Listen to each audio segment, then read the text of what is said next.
Hello, Rico.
Low light side.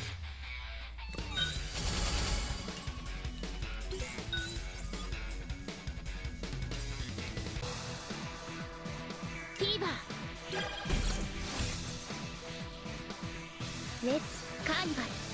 Hey! 必要なのこの俺だけだ。Hey! It's my turn!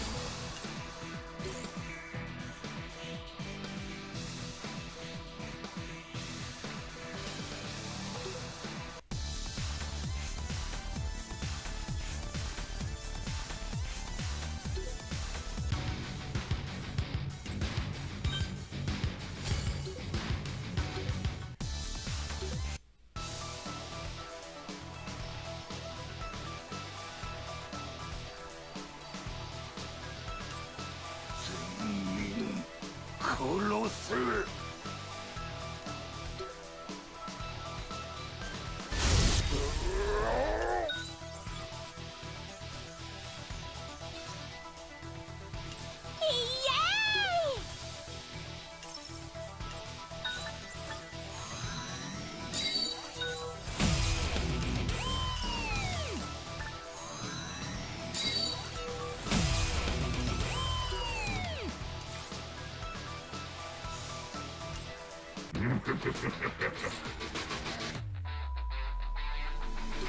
Dun, dun, dun.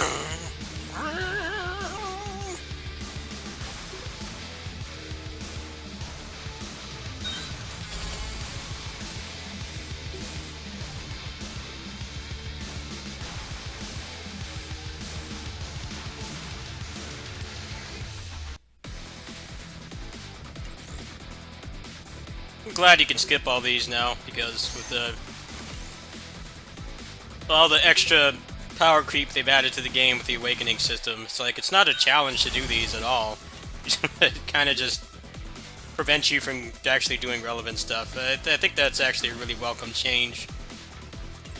They just decided to just let you skip them. Yeah, honestly, you can just auto battle them all. It doesn't even require any gameplay. It's kind of just like a minute of nothing.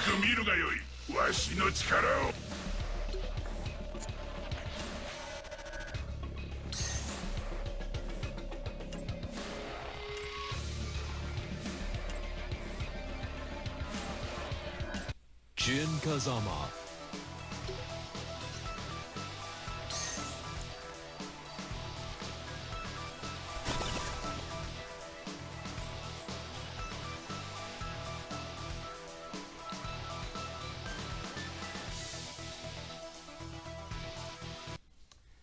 Boy. Oh, Paper Mario! Paper Mario!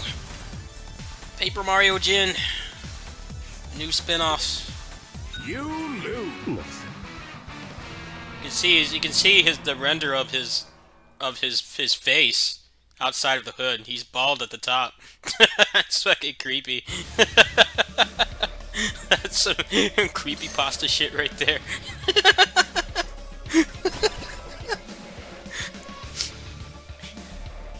They didn't bother to render his hair because you're not supposed to see it, but with that glitch, you can actually see the inside.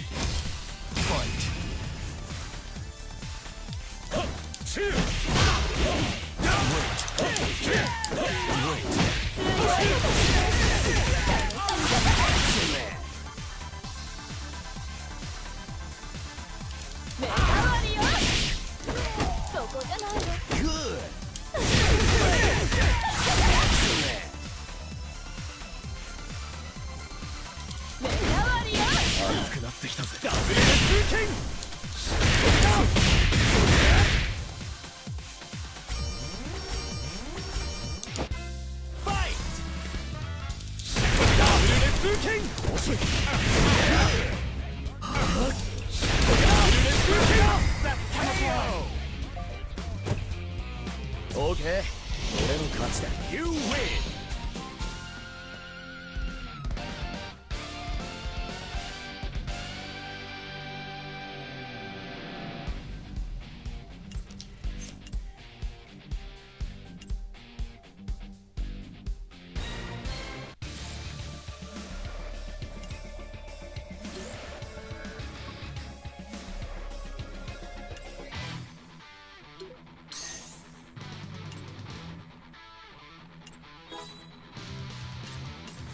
Nanda.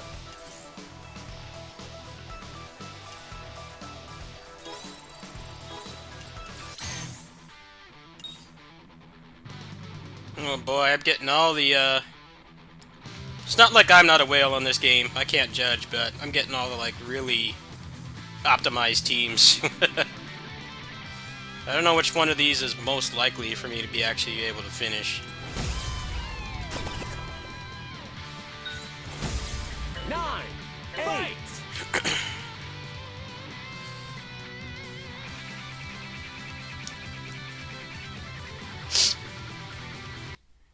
Round 1. Ready, go!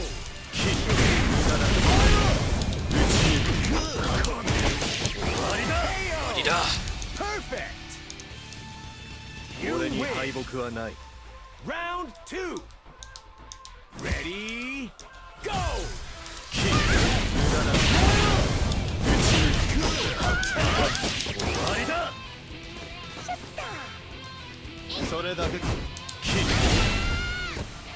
KO!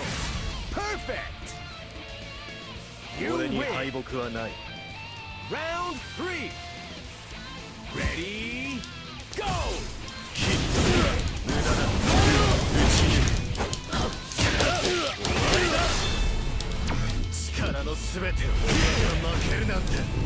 Stop hitting yourself! Damn. Fucking nameless, man. What a bro. What a boss. You win! What a beast, man. Just tore through all of them. Alright, so now I just need to do the free loot box today, and I'm done with dailies. And I'm gonna go ahead and head over to the raid dungeon.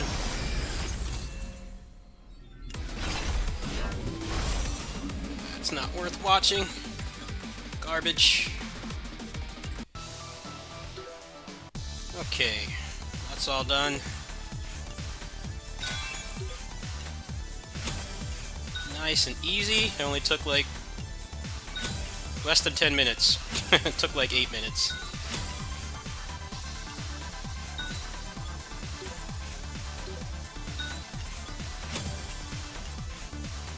Let's see, what do I get for my bonus?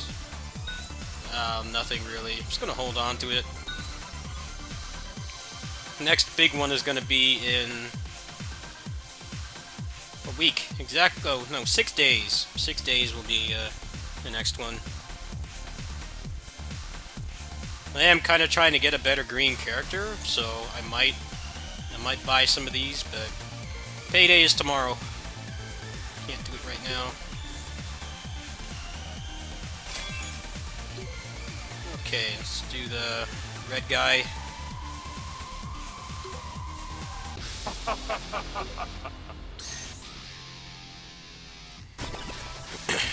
Should get a cool 450 rubies from this. Boy. Fight.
Okay.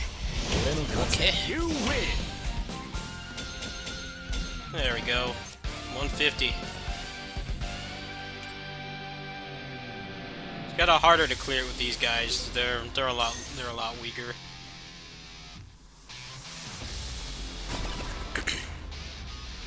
Jin kind of sucks in Awakening because he can't cancel his moves before the animation is finished. Makes him kind of a shitty Awakening character in my opinion.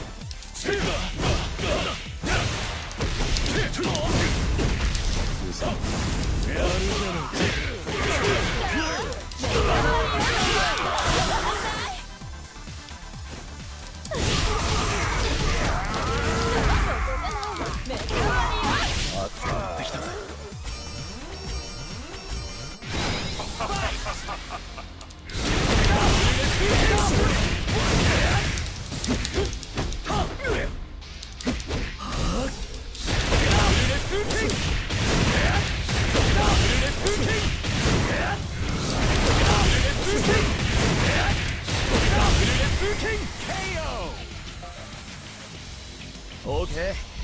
Jin's good at juggling, I just don't know the juggle combo yet. But feels like in Awakening he really struggles. Because you have to sit through the whole animation before he can do another one.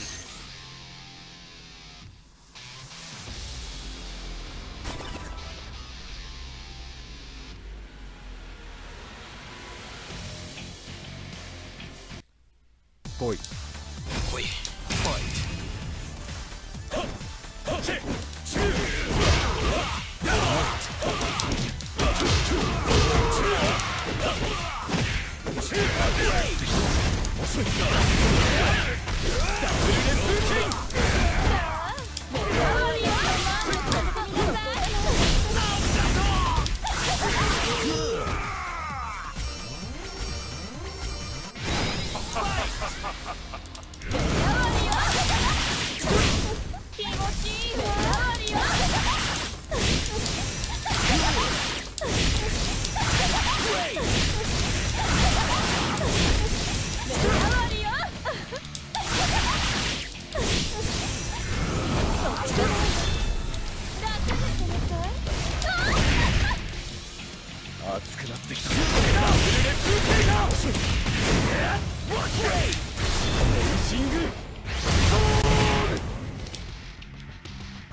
You win.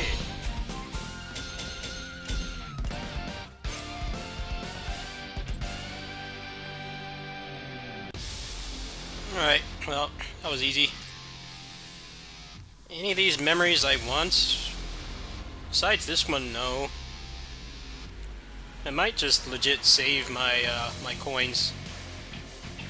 So I don't really need any of these characters to be awakened. Might be better to just hold on.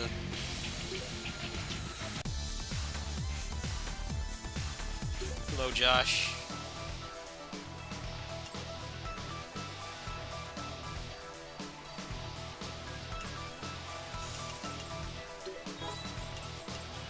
I'm doing much better.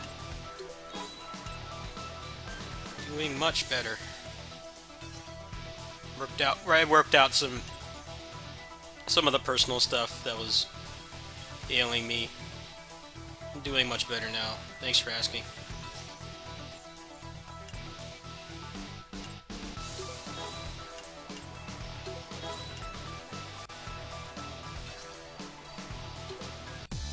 Okay, so I think I got everything. Let's run through these. These aren't going to give anything. Too low tier. Yeah, it's all just shit. Probably not till like tier 3 or 4 is when it'll start dropping something useful.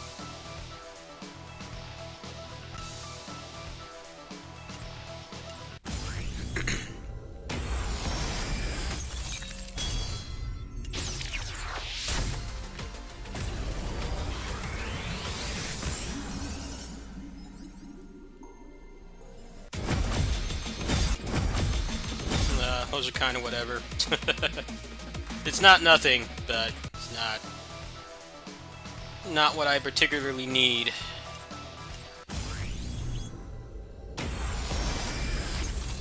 See if this does any better. Already off to a bad start. Yellow. Golden shower. Great start. Literal all shit drops. Nothing. Come on, no yellow. God, 14. Garbage. None of that shit is anything. Neither is that.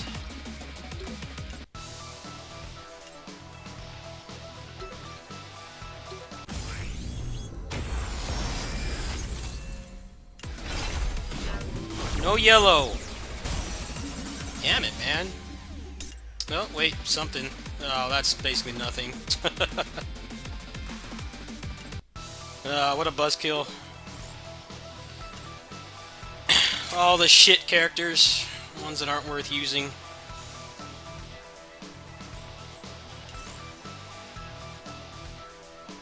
Very close to that, though. Might give something. See, how many rubies do I have locked away in here? 100?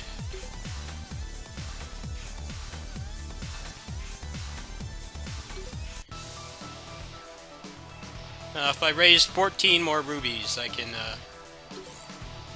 get the guaranteed pass. Alright, let's find out how to do that somehow. Might have some shit in here.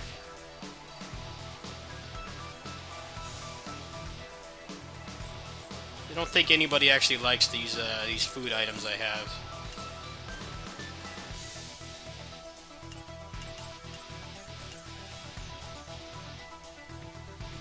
Nanda. That won't give me rubies. Oh, perfect. Perfect. Need 4 more. So close. It's got to be somebody that likes this food.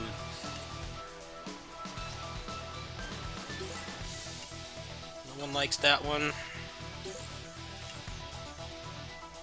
I already maxed out all the shit characters. Nope.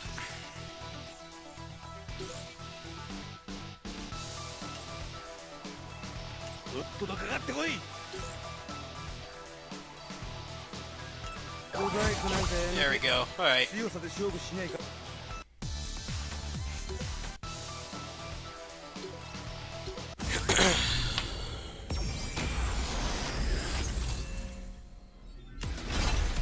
Blue. Skip.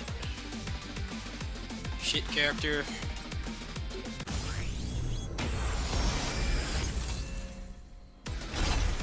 Another blue. Yellow. Not much better. It's still garbage.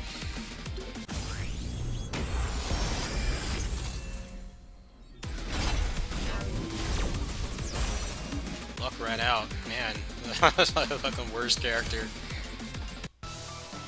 Alright, let's see what this gives me.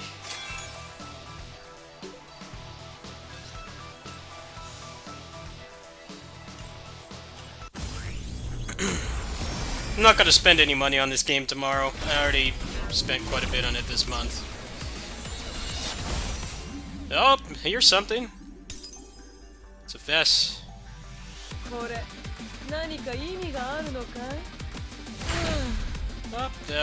yeah, whatever.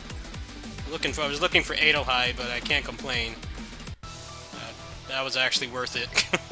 Something at least. I don't know how good she is for the Awakening dungeon because of all the grabs and stuff. Probably doesn't work too well. I'll take it though.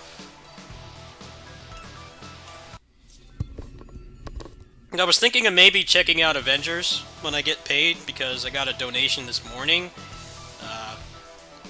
So the money I was going to spend from my Patreon funds on this is free now. I was thinking of maybe giving it another chance, but I definitely want to wait and see what the consensus is on the port. Because that thing ran like shit for me, and I have like a $1,000 computer, so there's no reason why that should be happening. I'm sure if it still runs like shit, there will be a bunch of angry shit posts about it, so I'm not too worried, really. Usually when a game is a shitty PC port, the word gets out really fast.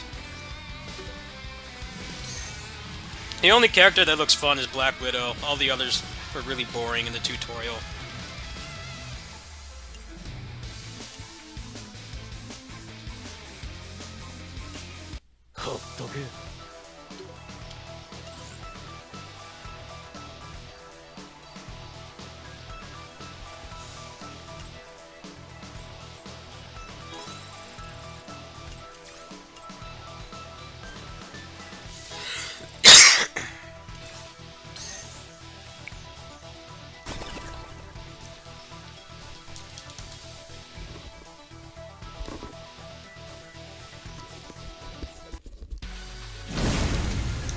Ready, go!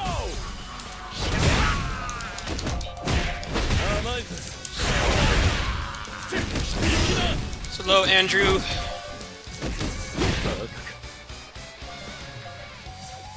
Yes, I got a donation a very generous, like $70 donation this morning.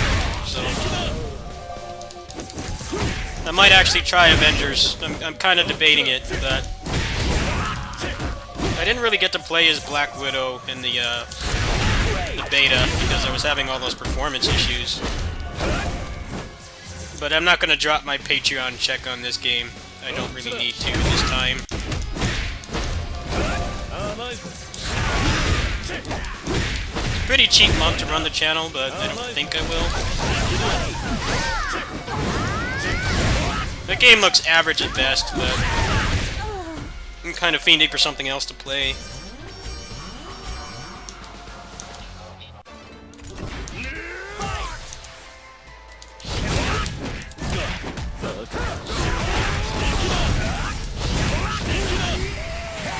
There we go, now I can skip that every time. You win! Nice.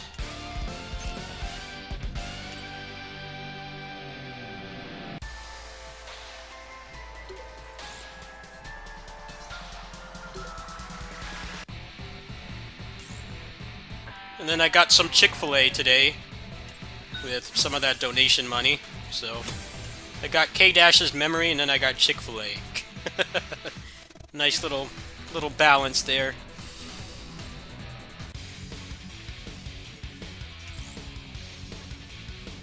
Since our microwave needs to be cleaned and neither of us have really been able to do it. Had to eat out today. Like none of the food delivery services.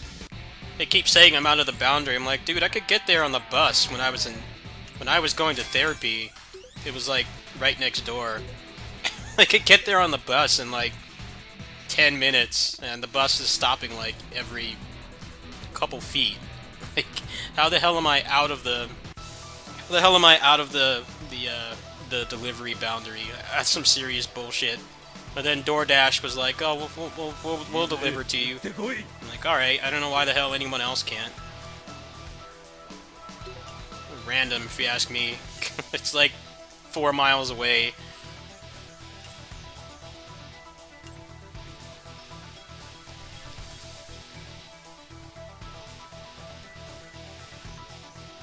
I don't know if I care about this right now. Do I want to waste these souls on him? There like more souls I'm supposed to get, or is it actually legitimately wanting me to do this? Oh, okay. I see what you need to do. Alright. That's easy. Just buy a bunch of random shit. I was wondering if it's really going to make me cut into the other souls.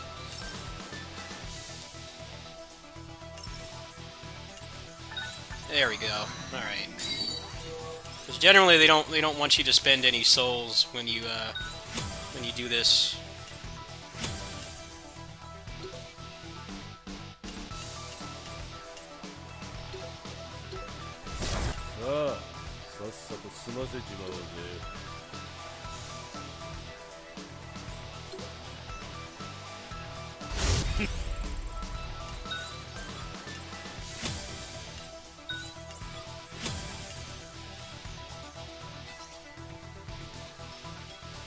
Okay, so who needs to go up to 8?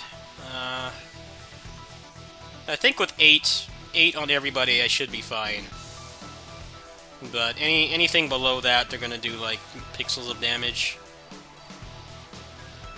Okay, so Terry is fine. Yori's good. This K-Dash is okay.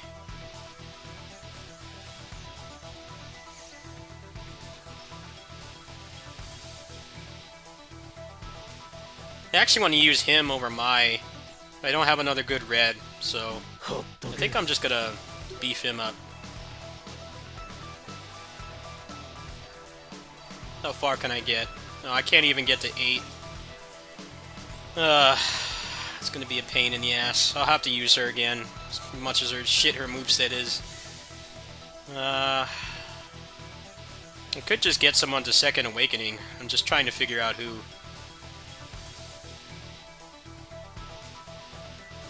Okay. See if this is enough.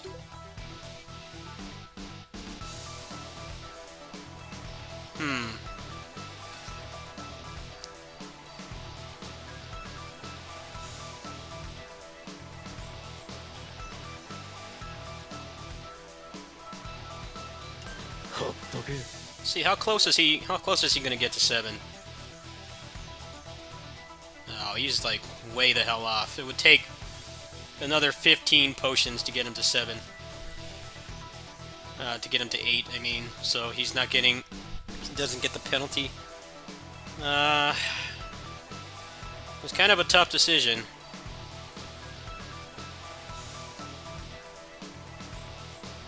I mean, stat-wise, I maxed out his skill tree.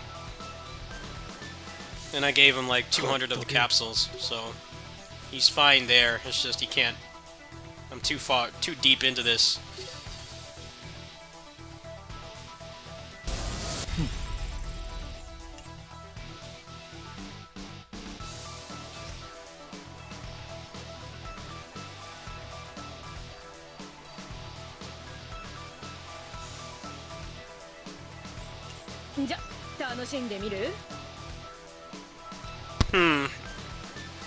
They need to give you more of these fucking things, man. I'm getting tired of this shit. Like, look at how many of them I can awaken, and it's all just the stupid-ass potions.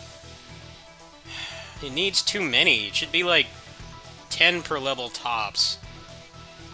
It's kind of stupid that 55 of them is not even enough. It wants even more. I don't like how long it takes to level people up in this game. It takes too fucking long. I hate all the waiting, and they don't even provide like a cash shop option to just bypass it. You can't just buy like 500 of the fucking things and be done with it. I would totally do that. I want to actually play these characters. And I can't because of the stupid restrictions. So dumb. Just let me play who I want and make it not take so fucking long. Hate that about service games. Everything takes like 30 years to do. I have 203 characters and I can't use them. Because it takes too damn long. Starting to piss me off. I can't use anybody. At least the blue team will be okay, but the other ones are going to be barely doing anything. There's these stupid-ass potions. You need to make the Rainbow Souls be worth more, in my opinion. They need to make them be worth more. They need to make it take less time to use a single character. Really don't like the slow burn shit that they do in this game. Okay. I don't know of a better way to use these. It seems like this is the best I can do.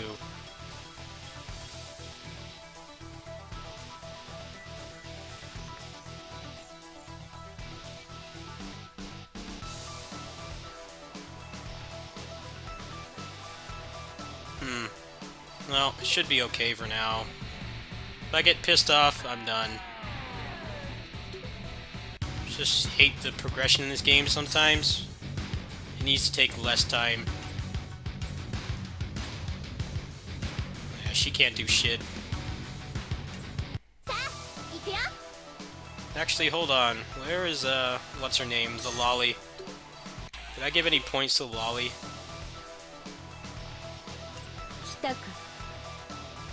Actually got pretty deep into the skill tree. Oh, stupid Lolly can't do shit either. Alright.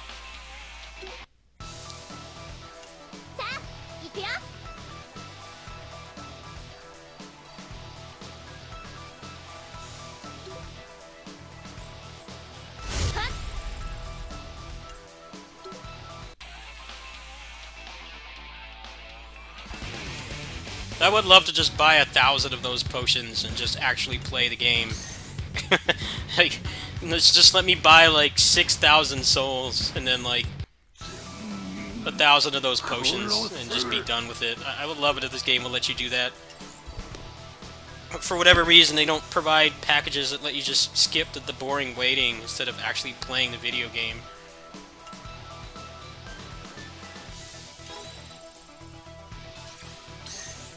Like, if I spent money in the characters and stuff, in the loot boxes, there should be some way to just skip that part. It's really boring just waiting forever to be able to use a character. And like, the soul quest doesn't have the event. They only give you 4 fucking souls every time. So if you do it 4 times, it's not even enough to level up once. It's like pointless to do. I don't know, the hardcore whales need to complain. Just let me spend $20 and skip all this shit. Not being able to play who I want because of some arbitrary limit. All the stupid resources and shit you need. Instead of just leveling them up and having that be it. Ready, go!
こういう時間は楽しいものだな。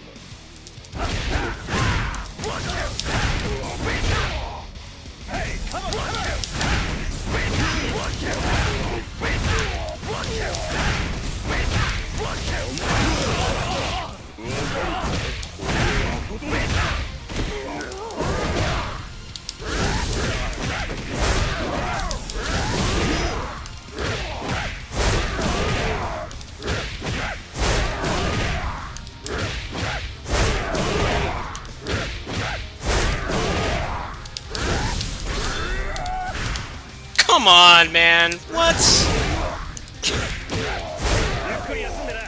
I call bullshit there. It's like sometimes it works and sometimes it doesn't.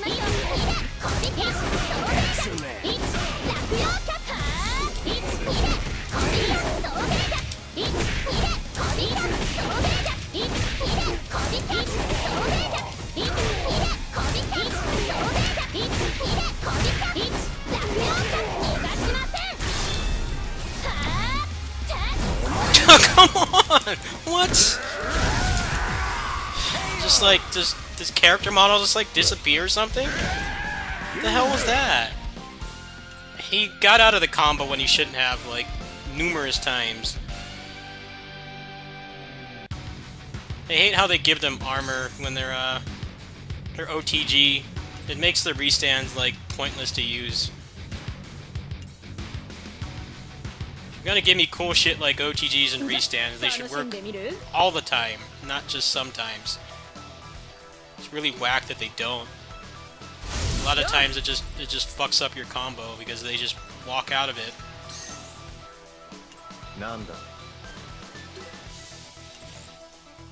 I don't like the inconsistency in the combo system in this mode. Like, sometimes they just decide that the rules don't apply to them, and they just walk out of stuff, and that is my biggest pet peeve in any combo-based game.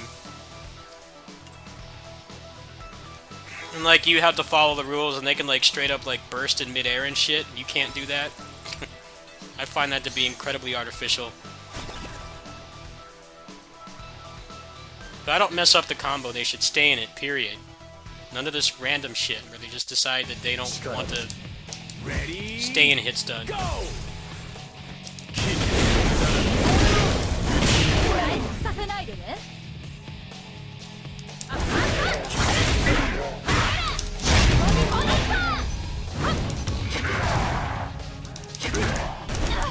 I love how he's in armor all the time.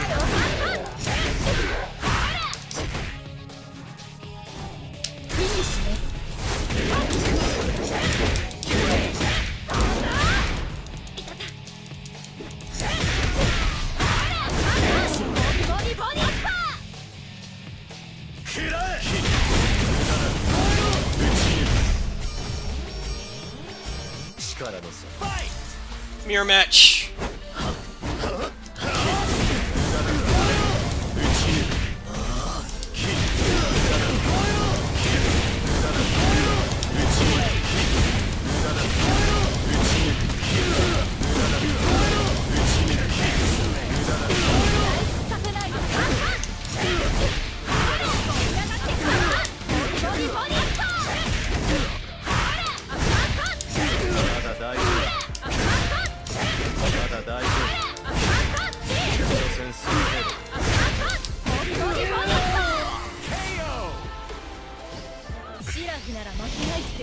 You win!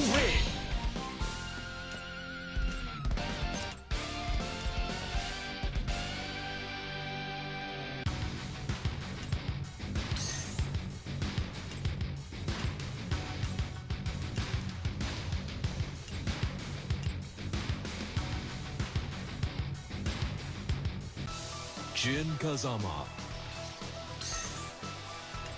Okay.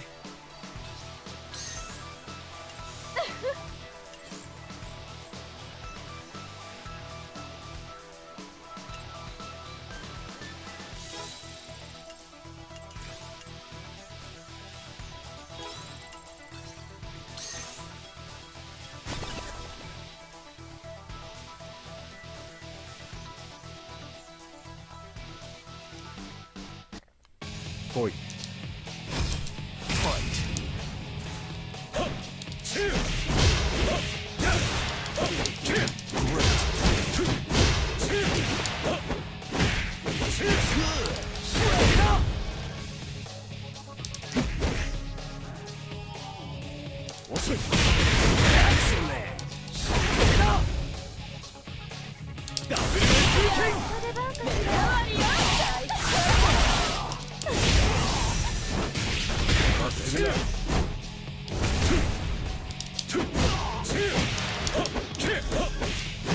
Please die. Hate that sword guy. How much time he wastes. Come on, man.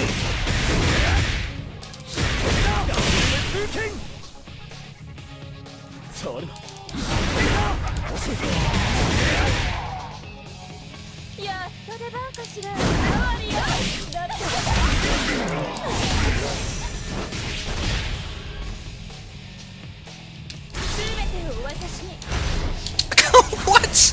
What? What is that hitbox? Hard disagree. Just went straight through them.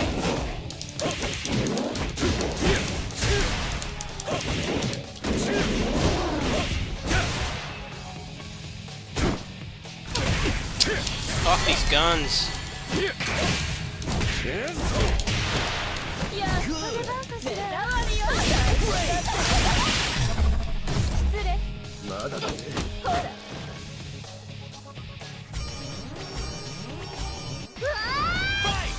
No, this is gonna be pain. This shit-ass lolly has really bad gravity weight class. Please shut up.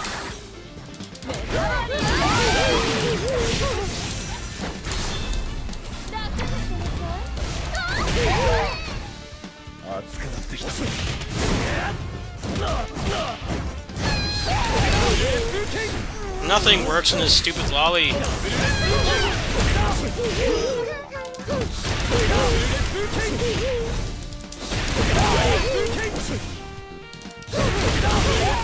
This is incredibly annoying. The combo system just doesn't work.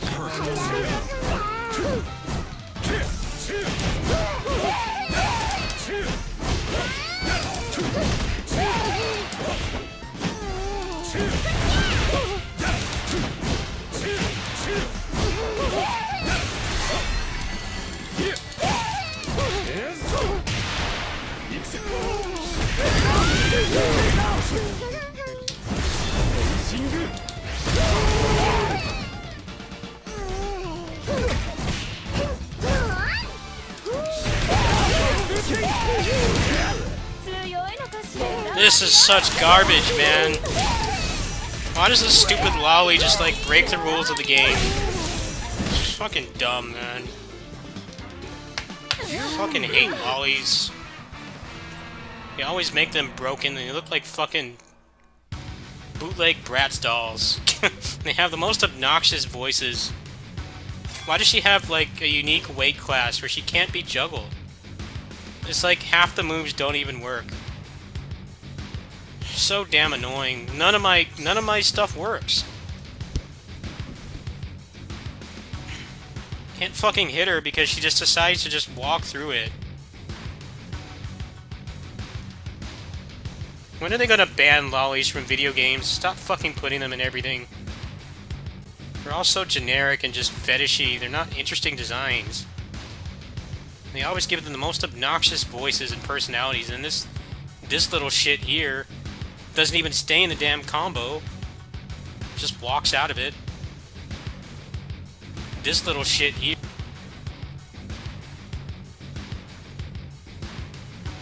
I don't even know if I feel like playing this anymore tonight.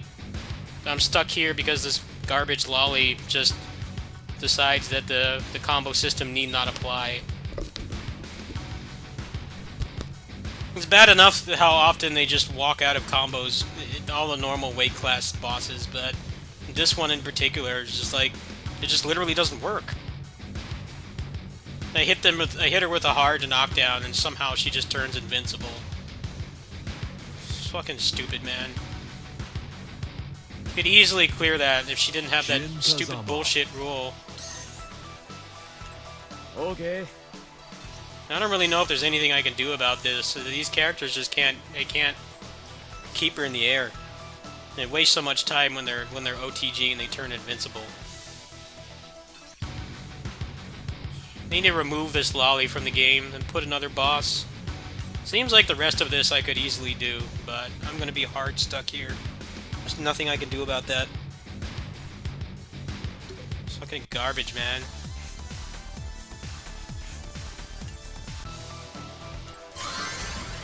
Wish the people that spent money on this game didn't have such a boner for lollies, so that they would stop putting them in everything. They're always the worst to fight and the worst to listen to. They have such nauseating voices that just drive me nuts. Can't stand that shit.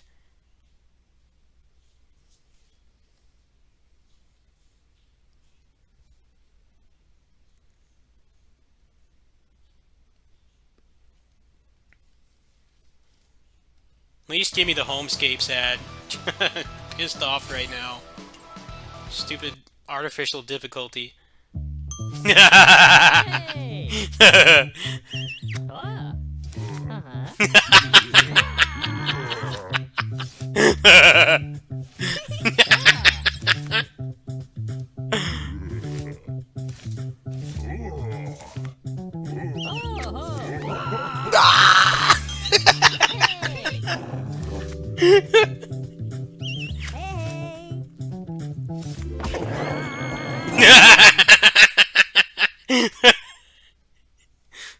Yeah, Andrew, but the Kiao sisters don't have random bullshit weight classes where they just ignore the rules of the game completely.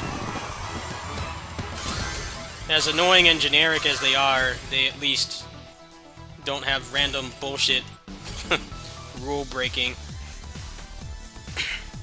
I can see why that character was a terror at the beginning of the game, because you can't juggle her.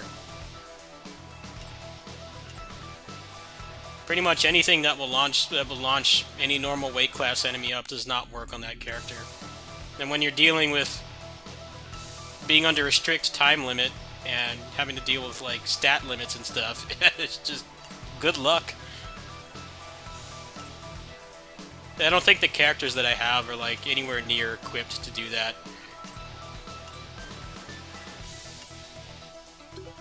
They're all one level under the cap too. I think I'm just not going to bother doing that today.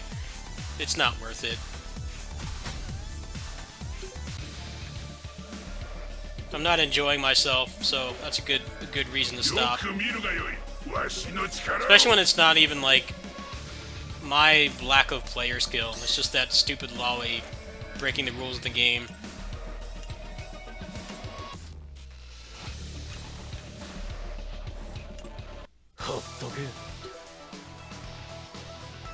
Oh well. It would have required rank 10 towards the end anyway. Tomorrow I should be able to do it. It's just dumb how I'm gated because of that stupid garbage shit designed lolly. I feel like they just did that on purpose. Just put that character in there to suck the fun out of it. You already get screwed out of combos all the time in that mode. So to make it worse, let's just put in that shit lolly that can't be juggled by anything, and like certain moves just don't work at all. Like Rock's lazy run does not work on her because it's designed to suck the enemies in and pull them up with him, but he can't actually complete the animation because she just nopes out of it. It's like Kurt from Tales of Graces. That guy is such a dick boss. It's like, nah, I'm just gonna abuse my massive hitboxes and just walk out of hit stun. Like, hit stun? What's that? I wasn't taught what that was in school.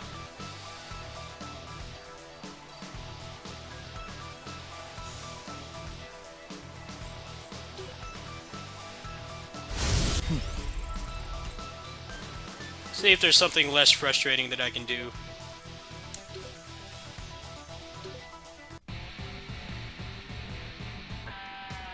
I don't know, I just get really annoyed when something is like not even my fault, it's just the game. Or the bosses just like not applying to the rules that the player has. That shit really gets on my nerves, and I don't have patience for it tonight.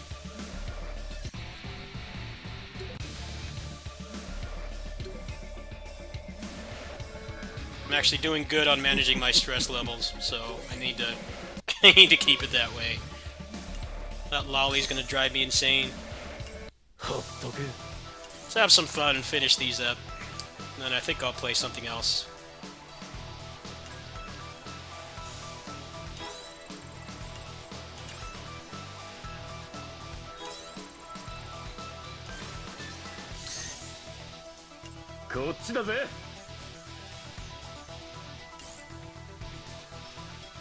Kind of reminds me of Arkham, like how Arkham is a shit boss in DMC3 because he's a blob. He can't read his attacks. It's very hard to tell what he's doing.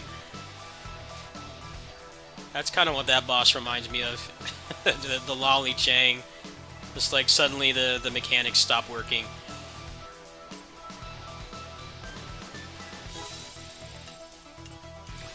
I can see why it is that way though, because there's no other player character in the game that has that unique trait.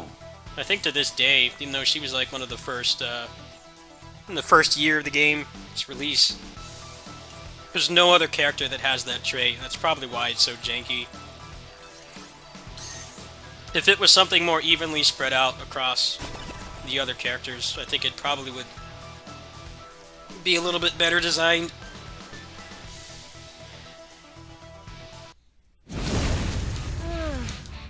Ready, go!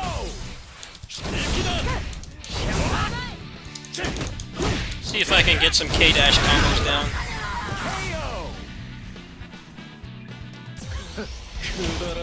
You win!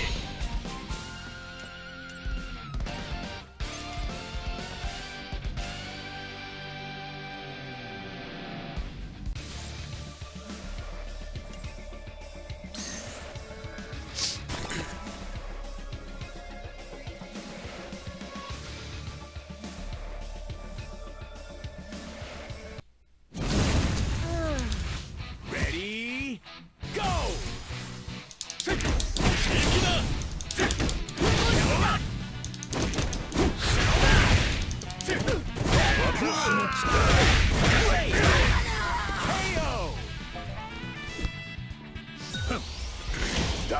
You win!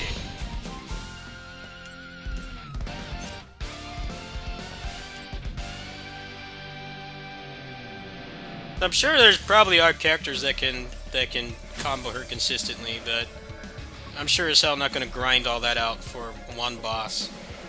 Not tonight, at least. Zero patience.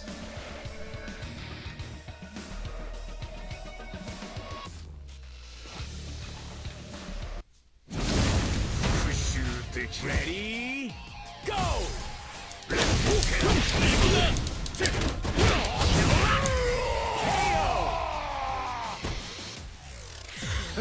You mean a special card? No, I do not.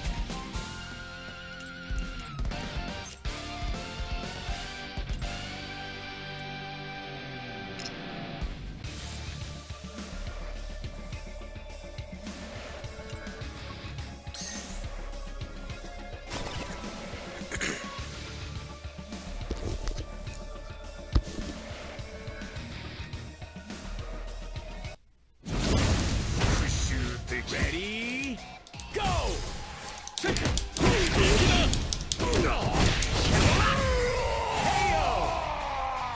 Nice thing about... I'll probably make a video about this after I'm done streaming, but this version of K-Dash is actually pretty nice. Because the third hit of his S-string is actually an OTG, so you can really extend your combos for a really long time as long as they don't get armor when they hit the ground. It feels really fun to use. 懺悔の時間です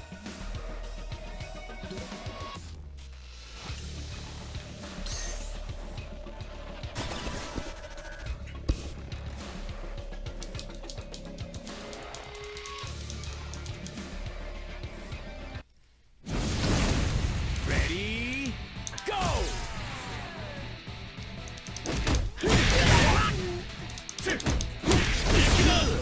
甘いぜこっちだこっちだ甘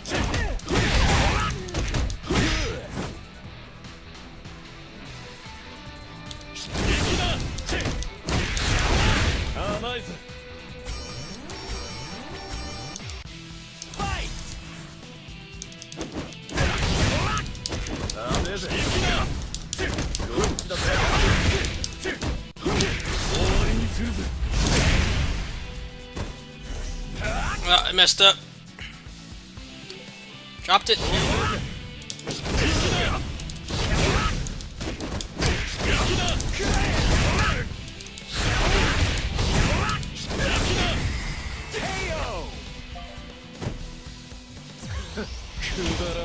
You win!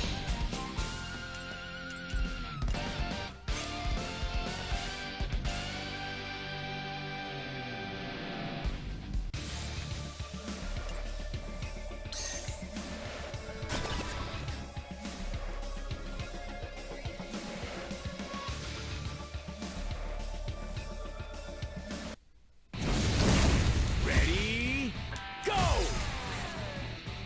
甘いぜバカか It's that right there, the punt kick. That's actually an OTG. Not a restand, an OTG. こっちだ甘いぜこっちだこっちだファイト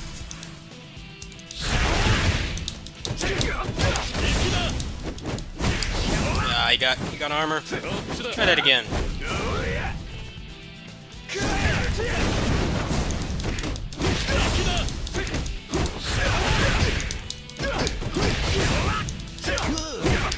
わりにするぜ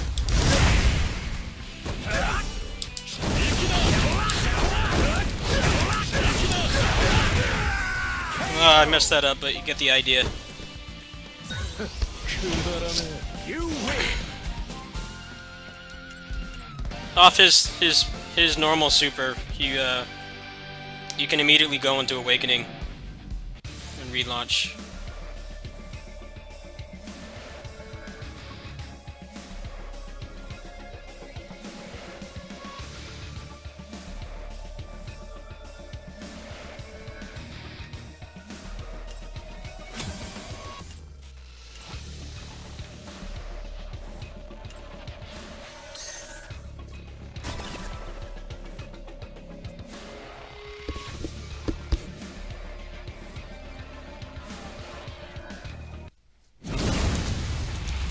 Ready, go!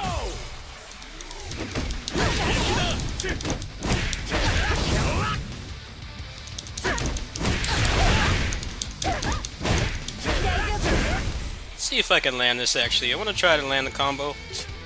You lose! I think I'll make a little guide for him. I was lucky enough to get him awakened this morning. Let's do some lab work, and I think I'm just gonna stop with this for tonight.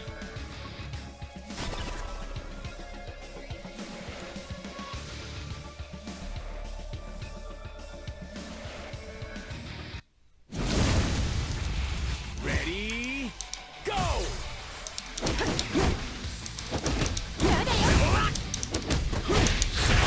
Or just fucking get armor randomly. You lose! Sometimes it gives it to you, sometimes it doesn't. I love it.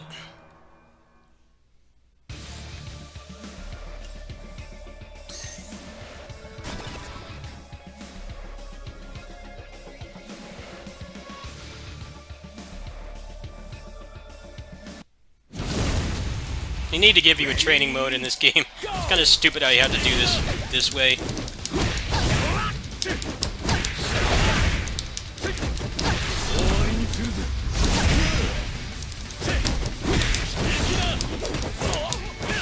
Almost got it.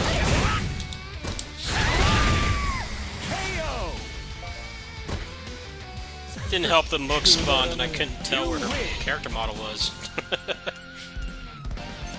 Yeah, he is the OTG king, especially since all his moves are so fast. You just have to get to the third hit of his S string, you'll always get an OTG.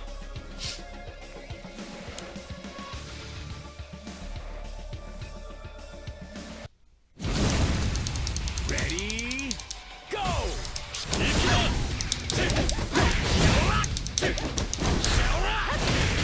Fucking stop doing that.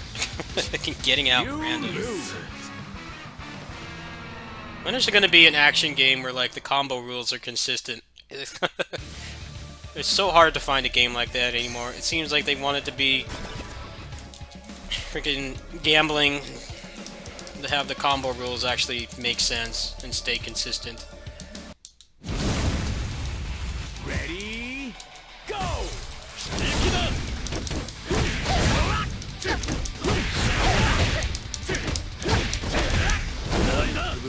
Get it. You lose. It's like this game is really fun, but it takes a lot of inspiration from modern tales, and not in a good way. It's like just sometimes your combo just doesn't work because they decide to just get armor or do an air burst, which is something you can't do. The player cannot do that. Only the AI can.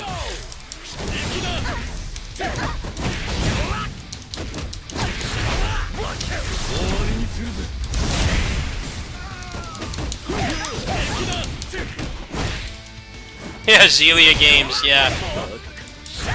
Tales of Graces, especially with the accuracy system. You win.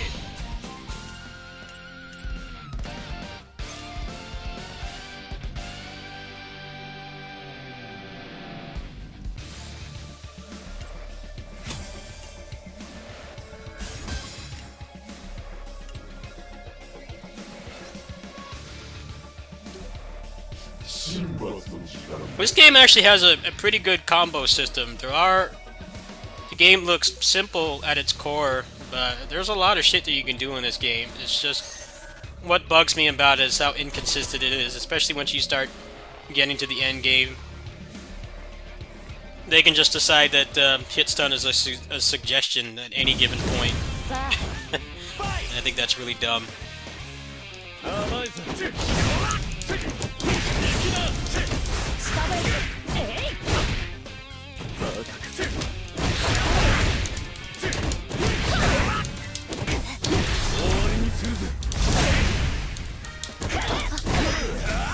I fucked that up. That was close though. That's kind of the idea of what you want to do.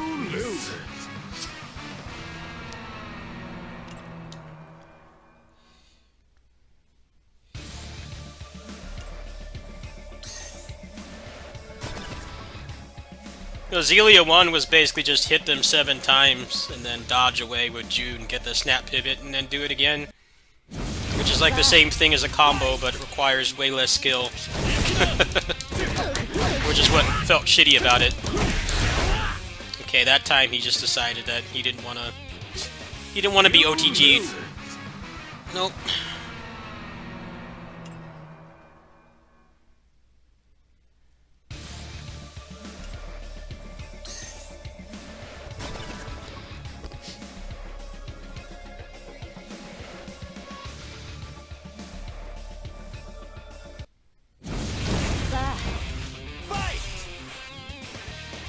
Gonna wait a little bit so that I can combo with the Awakening, try to get the whole thing.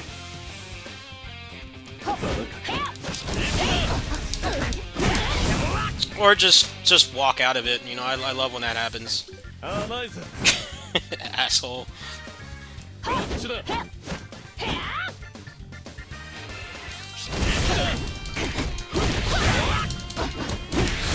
Come on, man!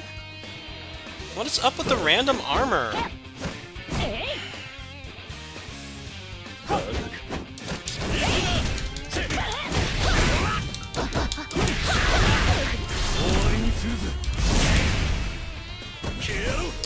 fucked up. You have to move forward a little bit, and if they're not in armor, you can hit them again. And I need to practice his awakening combo too. It's kind of hard because he moves so fast. That one that's on Reddit seems like the optimal one, but sometimes they get knocked too high since he moves them so quickly.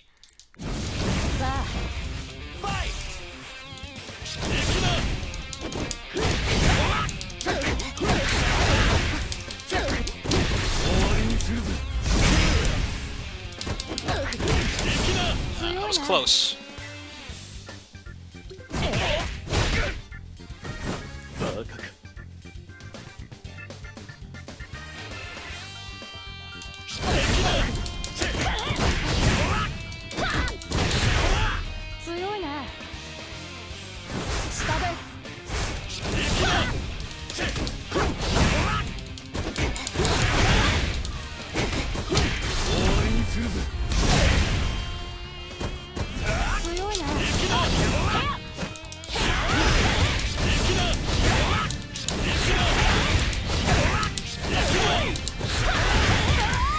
Alright, that kind of works. It's probably a faster rotation. I want to try to land the whole thing though. Either way, you can really extend things quite a bit as long as they don't decide that they don't want to be OTG'd. And at that point, you're kind of SOL. But you do have a lot of freedom because he has an OTG very early in his string. So if you have them in hard knockdown, you actually can continue.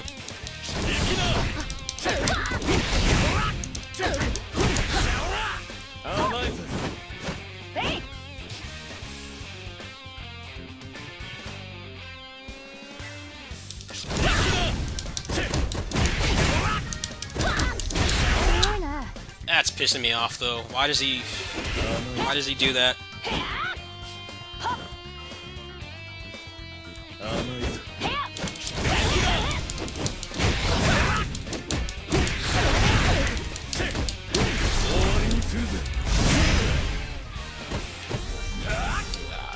There's a little bit of stiffness after you land that. You gotta have to like walk forward like maybe 2 steps. I think it might work. Part of the problem with K-Dash is he side switches a lot, so while that would work in the corner, it won't. I don't think it'll work mid-screen. You have to have like pretty impeccable timing. You really don't have that much time. But you can get another OTG after that. I think ideally you'd want to be in the corner.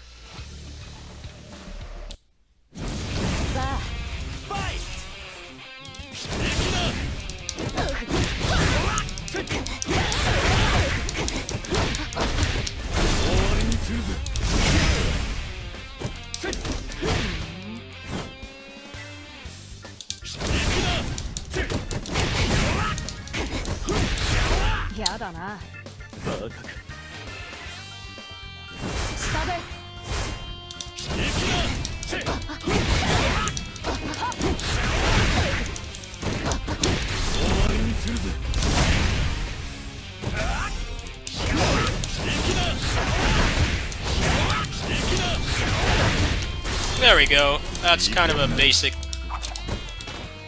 idea of how it works. So if you side switch and you get them in the corner with the super, which is kind of easy to do because it moves them forward pretty much across the whole screen boundary, then you don't have to walk forward. You can just pop Awakening and it'll still be in hit stun.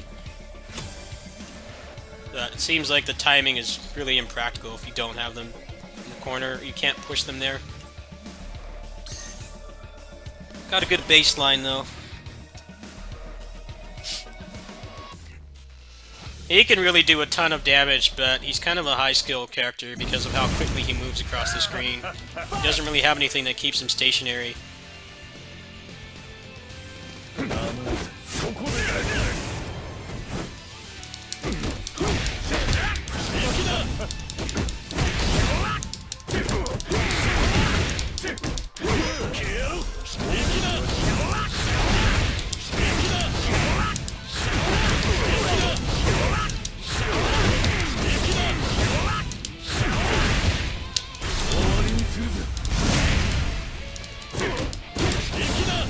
That was almost it. That was pretty solid, though.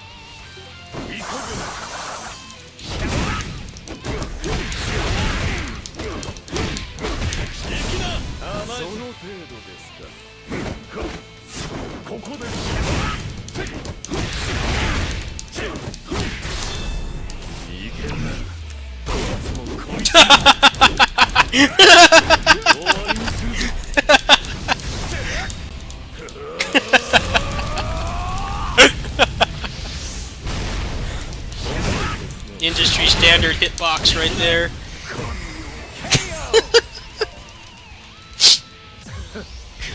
Oh well, I'm having fun labbing this out, and I'm getting some quests done while I do it, so it's all good. Apparently, the new card they added for this K-Dash is like, it doesn't do that much damage, but it might be better to use for practicality. I don't know if it actually sucks all the enemies in or not. The problem with the sunglass hitbox is that it's just really small. It doesn't feel like it does in the regular games.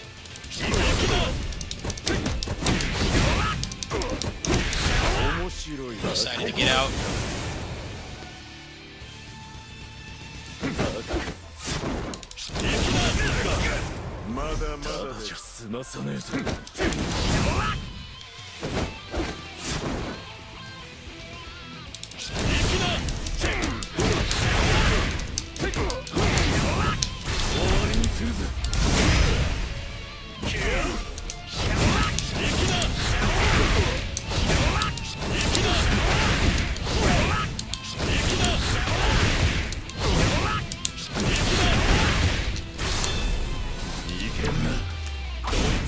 Nice! There you go. That's what I was trying to do. Pretty close anyway.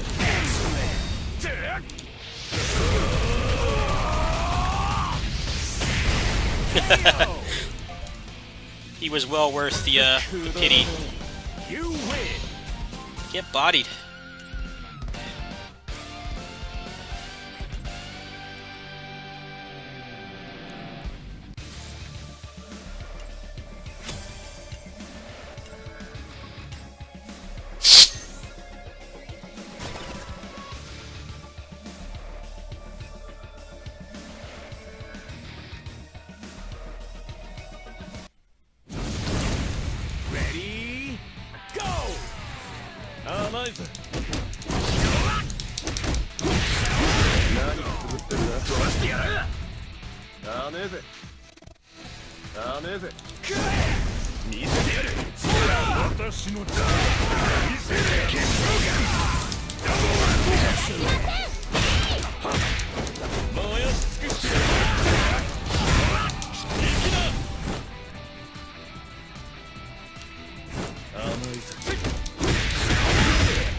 I think he'll be pretty good in the Awakening dungeon, because he has like a super armored grab that not only side switches but scoops people up. That's gonna be a godsend in there.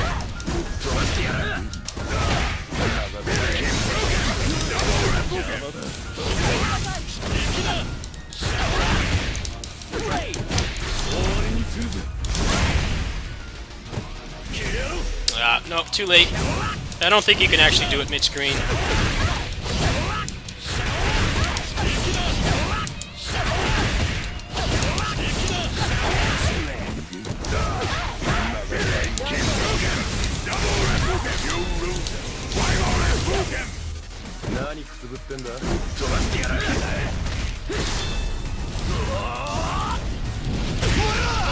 This game has some deceptive amount of depth to it.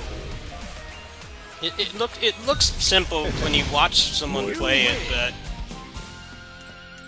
some characters in this game have some legit hard stuff to do, and there's like, you don't have the biggest moveset, but there are a lot of really unique properties and stuff in this game, which is kind of thing I really like in beat 'em ups, when everything isn't just an animation that induces hit stun. There's actual stuff like launches and restands and OTGs and stuff. That's when I really get into a beat 'em up. And when it's just hitting stuff and there's no unique properties, I get bored pretty quickly. It's it suffers because of all the random bullshit cheats that they give the AI. Like things that the player can't do. If you did it in like PvP, it would work completely fine, but on the AI, they just decide they can walk out of it whenever they want. And that's what I strongly dislike about this game.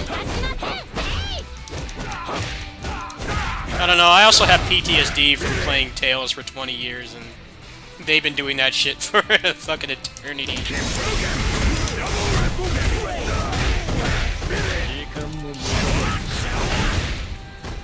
It's like RNG combos are not my thing.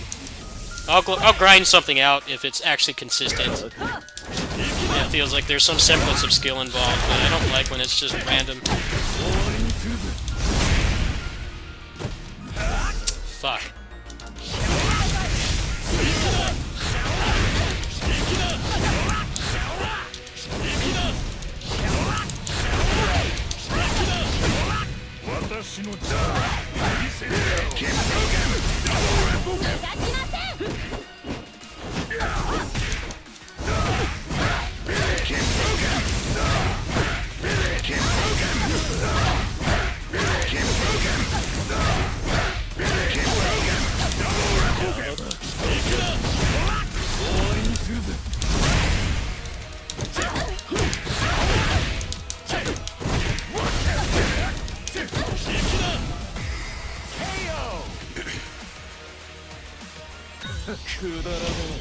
You win.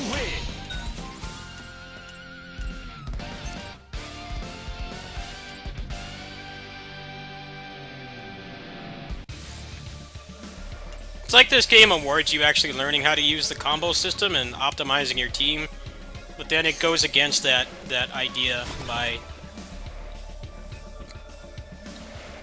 having them just randomly get out.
Clean fight.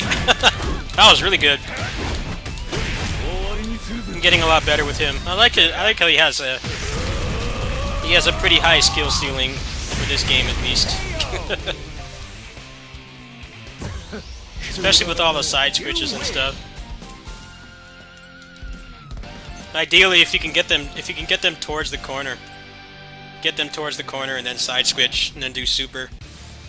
Then that lets you easily pop Awakening.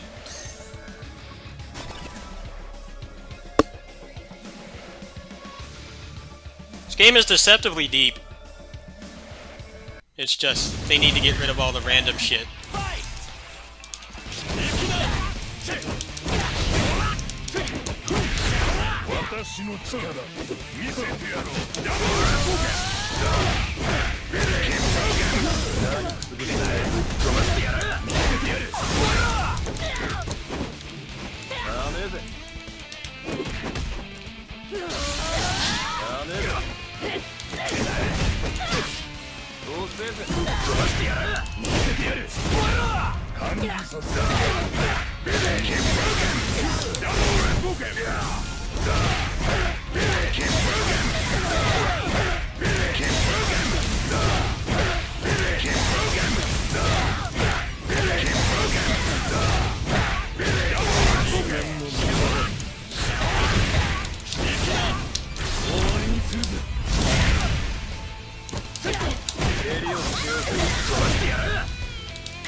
That would have been pretty clean, actually, but she decided to get armor, so fun stopped.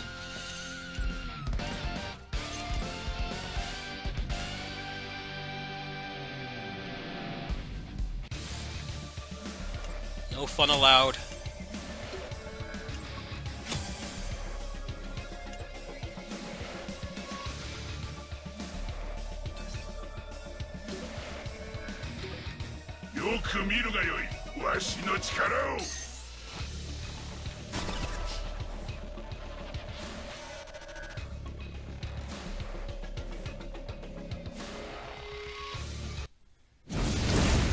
Ready, go! 私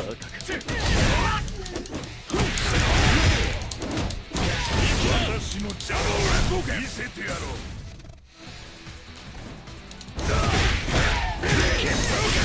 悪意が出る。ぶっ飛ばしてやる。ダメだ。見せてやる。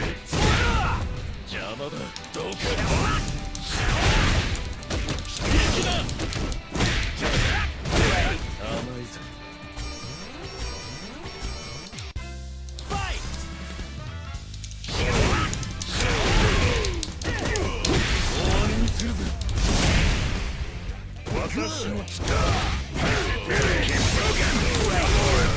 Damn, that was clean.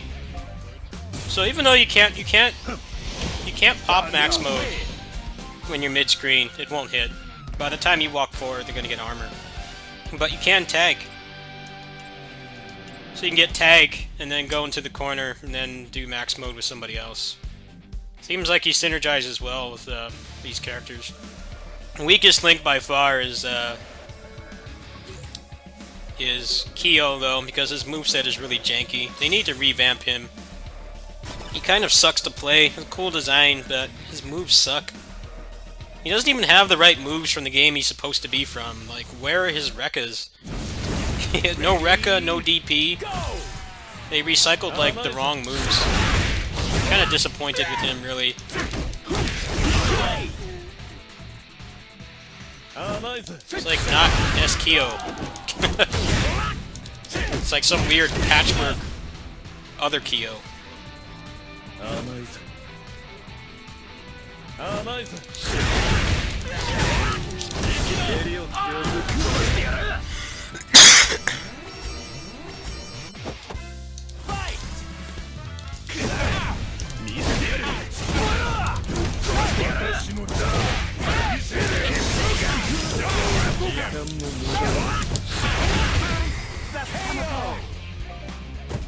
Biker Kyo, which one is that? 2003?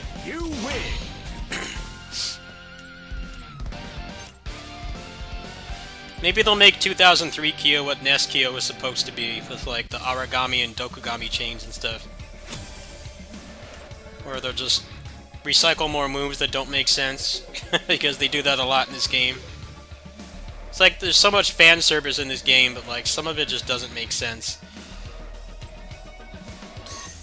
It's like they don't actually want to make new moves for the characters, so they just recycle ones that don't make sense.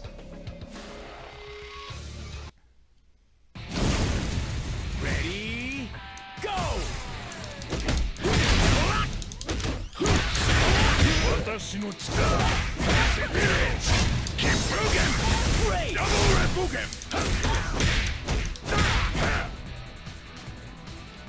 I played a lot of 2003. 2003 and 11 are probably the KOF games I played the most of, because our arcade had them.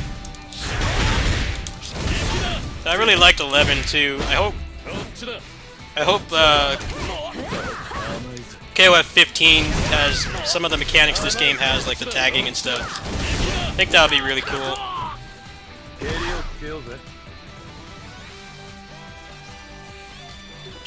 You lose.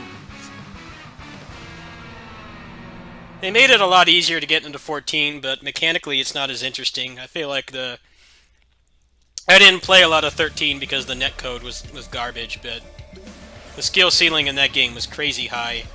In 14, they made it easier to get into, but it doesn't seem like you can do as much cool stuff. I hope that they have some kind of tagging in 15.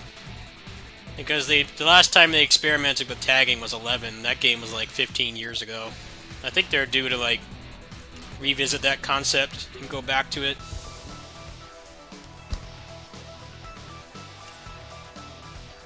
Would help them stand out. Who knows though? They're being really hush-hush about that game because they know that they can't screw it up again. They can't have it looking like the assets were made on like they're bought from like the Unity asset store. As fun of a game as 14 is to play, what little I played of it, the graphics definitely really hurt its overall perception. And I think that's why they've only shown a logo so far. I'm pretty sure it's going to be a current next-gen game. I would kind of hope for their sake it is, and they just don't bother putting it on PS4. Just do PS5 and PC. This game is... The problem is that this game is not made by SNK, it's made by Netmarble. And obviously they're way more talented at making 3D models. Most of the models in this game look really good. It's mostly just the faces. Some of the faces look weird, like Rock's face looks kind of derpy. So does Terry's. And then like the Lolly Clone Zero looks like it's like the worst character model in this game by far. At least the other lollies look like they had some more time put into them, but where's that garbage lolly right here? This one has like the worst character model in the game by far. Never mind the design. I don't like the design either, but just look at this shit. It looks so awful. It doesn't look like it fits in the game at all. Little 2-foot-tall lolly. It's like I'm playing fucking PSO2. Moveset's actually pretty cool, but I just can't. I can't with this model. No bueno. Alright, that's it for today.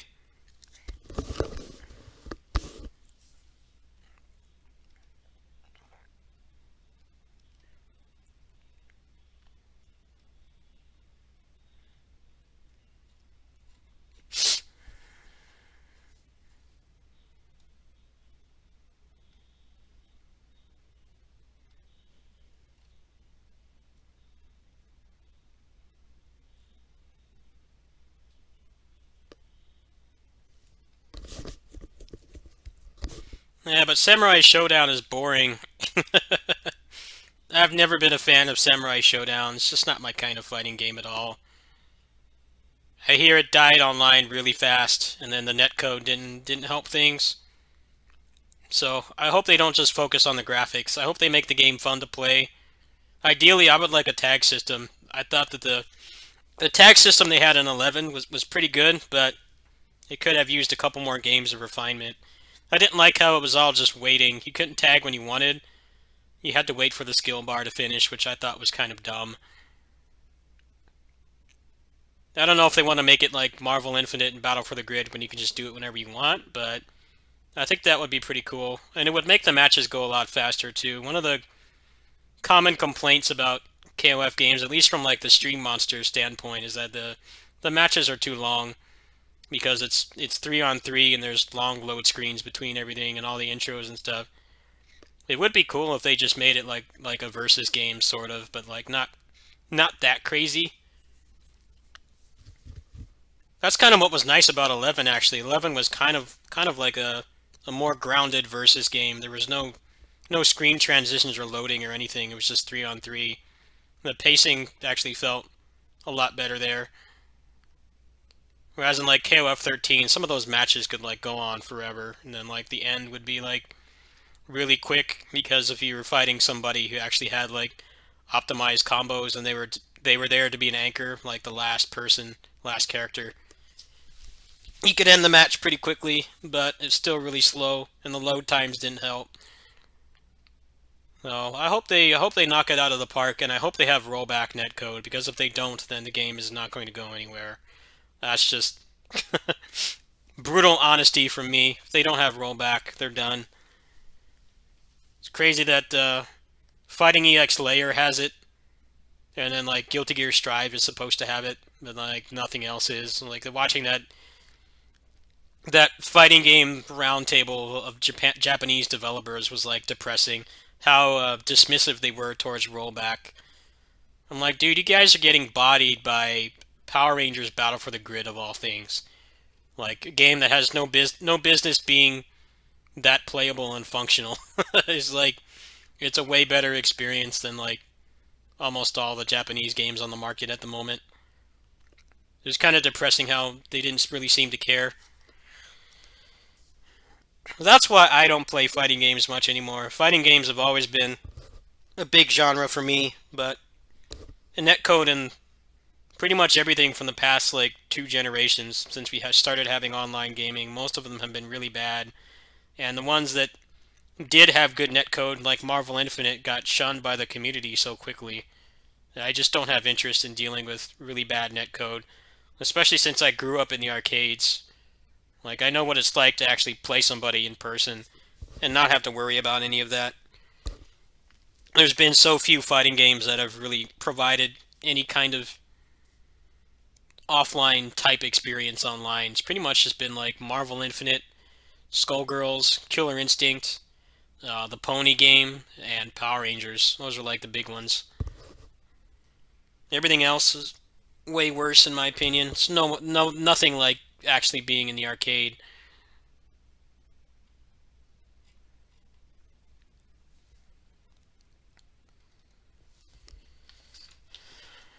It doesn't matter how good the game looks, how fun the game is going to be to play. KOF 15 ships with shit netcode, they're done.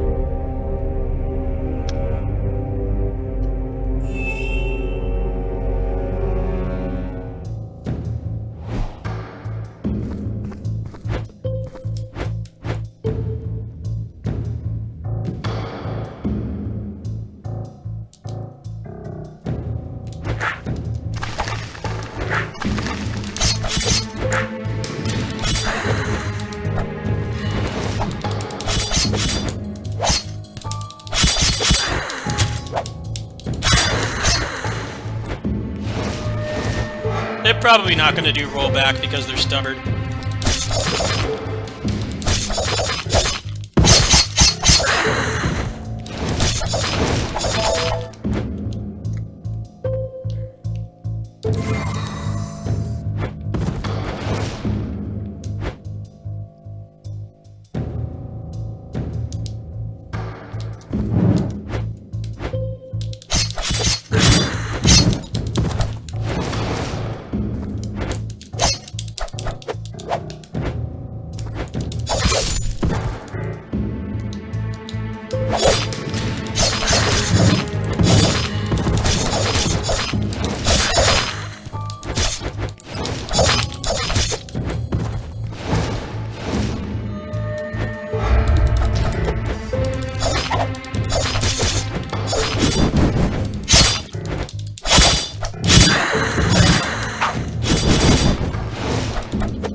Dash distance is crazy in this game. You go like full screen almost. You can't control it. You can't control the distance. This game has potential though. I just got the key for this a couple days ago. It just came out like a couple hours ago.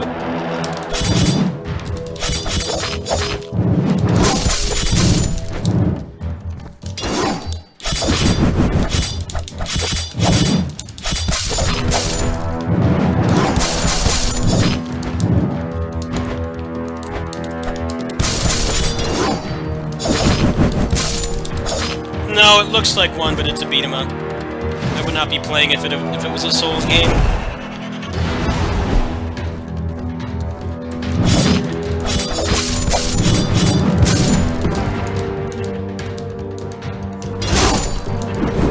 Yeah, this game doesn't fuck around. This is the first level. Could definitely use like a parry or something though. It's kind of boring just always dashing behind them. Also, the commands for the moves are kind of janky.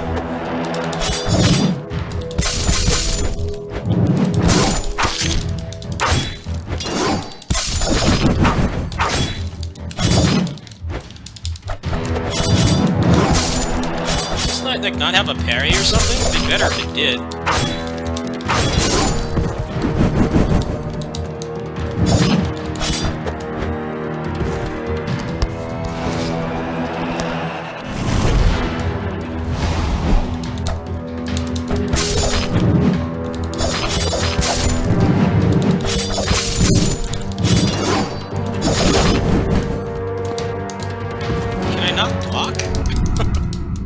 Why can't I, like, block or something? It's kind of not fun just only being able to dash.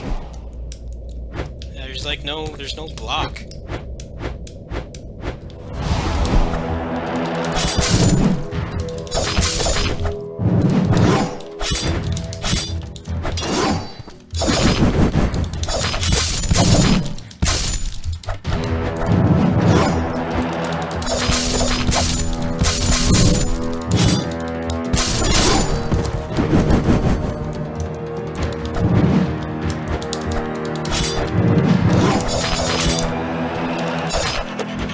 Guy did not have a second form. I just want to see if there's some kind of block or something. There's not. Defensive options don't feel good.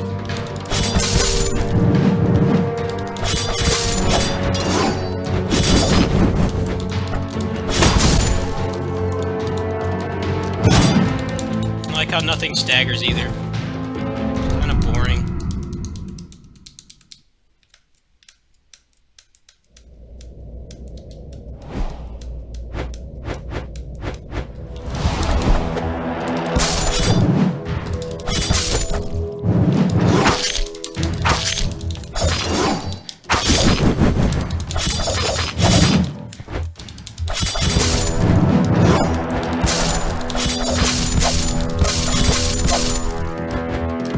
Movement feels great though. I like the movement.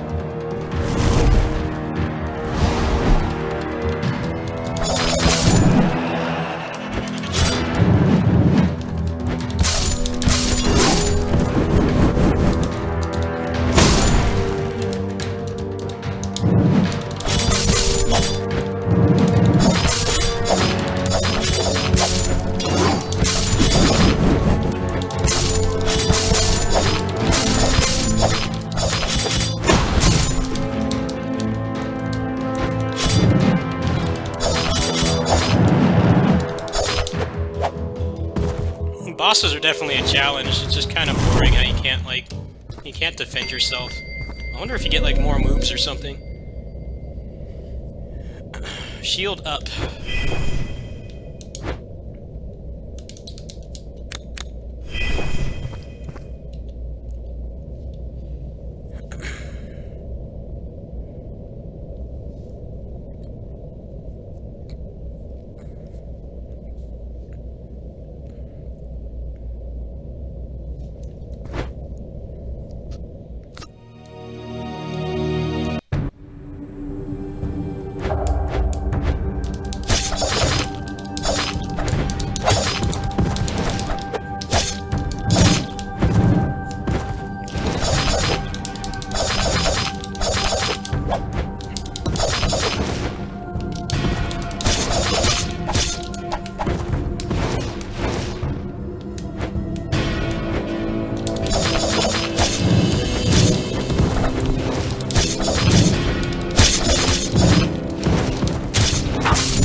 Whoa, how'd I do that launcher? That was sick. How did I do that? Oh, okay.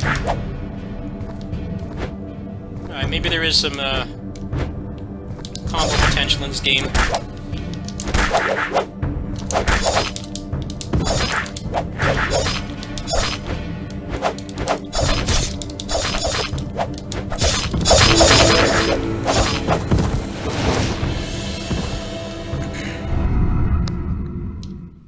It's kind of weird. It's like you can do crazy shit, but you can't keep enemies and hit stun. The moves don't really, they flow together, but you can't like chain them together on an enemy. That's what kind of feels awesome.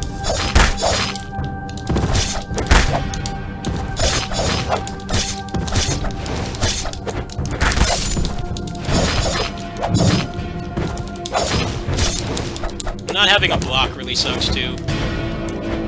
You get stuck next to something and you can't do much.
Movement feels good, I just don't like how you can't, like... You can't chain shit together. You can chain the moves together, but they don't, like, flow very well. They give you a very small moveset at the beginning, so who knows how it gets later.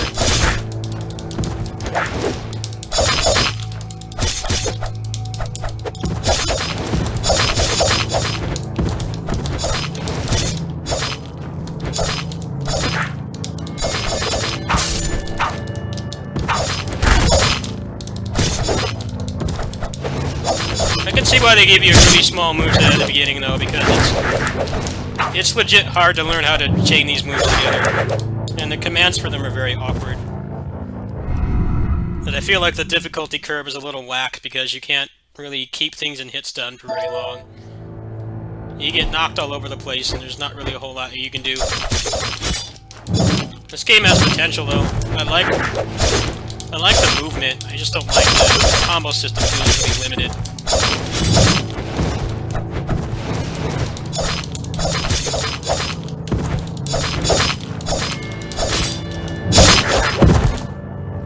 Difficulty curve is fucked up. They give you, like, no health at the beginning, and you can't block anything, so... There's no, like, satisfying parry. There's no guarding whatsoever.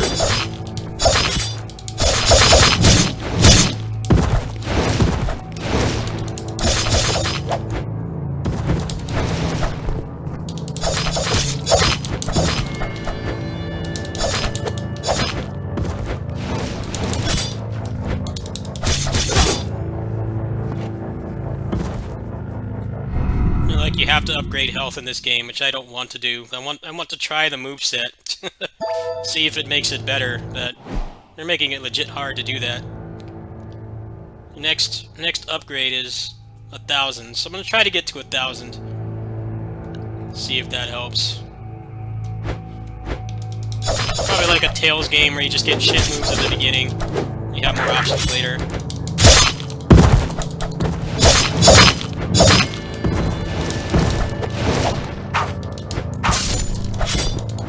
Like that, I can't block.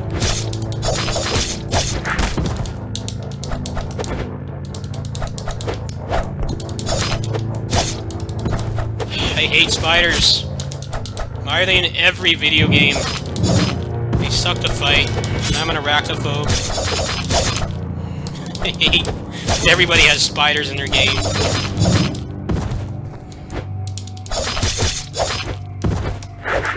Can I just group everything together?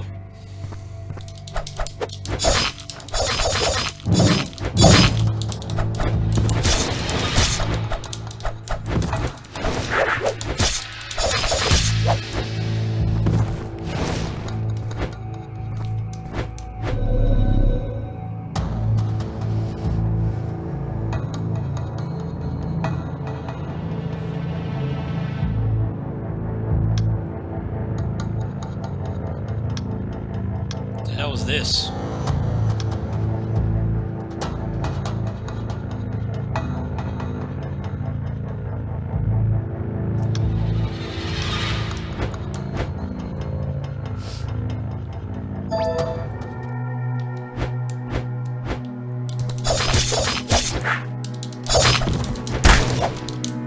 I can't do the Helmbreaker. I can't do the Helmbreaker from the launcher, which is what feels really weird. Like if you go from high time, you can't do the launcher.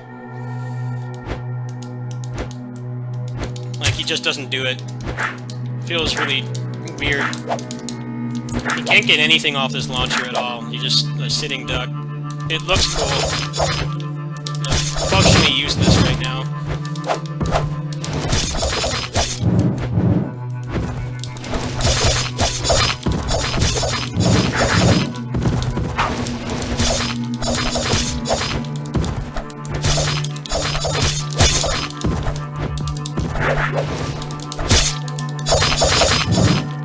Alright, let's see what this gives me.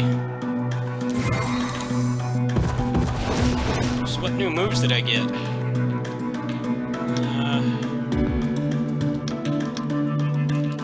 Where do I find my moves?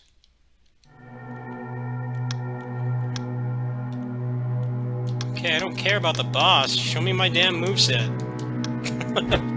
Where's the moveset?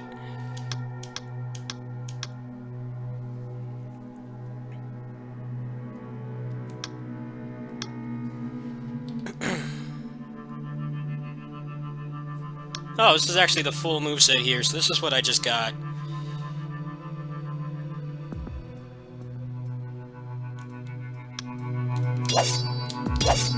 Okay, I get a launcher, but I can't jump cancel? Oh, you can, okay. But you can't go from this into the Helmbreaker. Feels really stiff. Let's see what the other move I got was. Sonic Boom.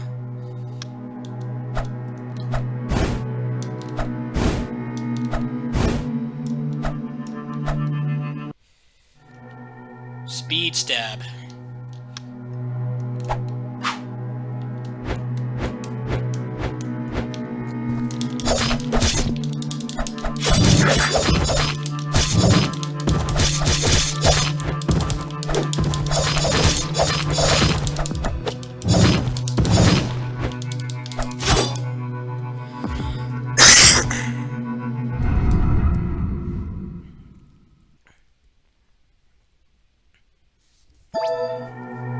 Well, I think I'll definitely give them some feedback.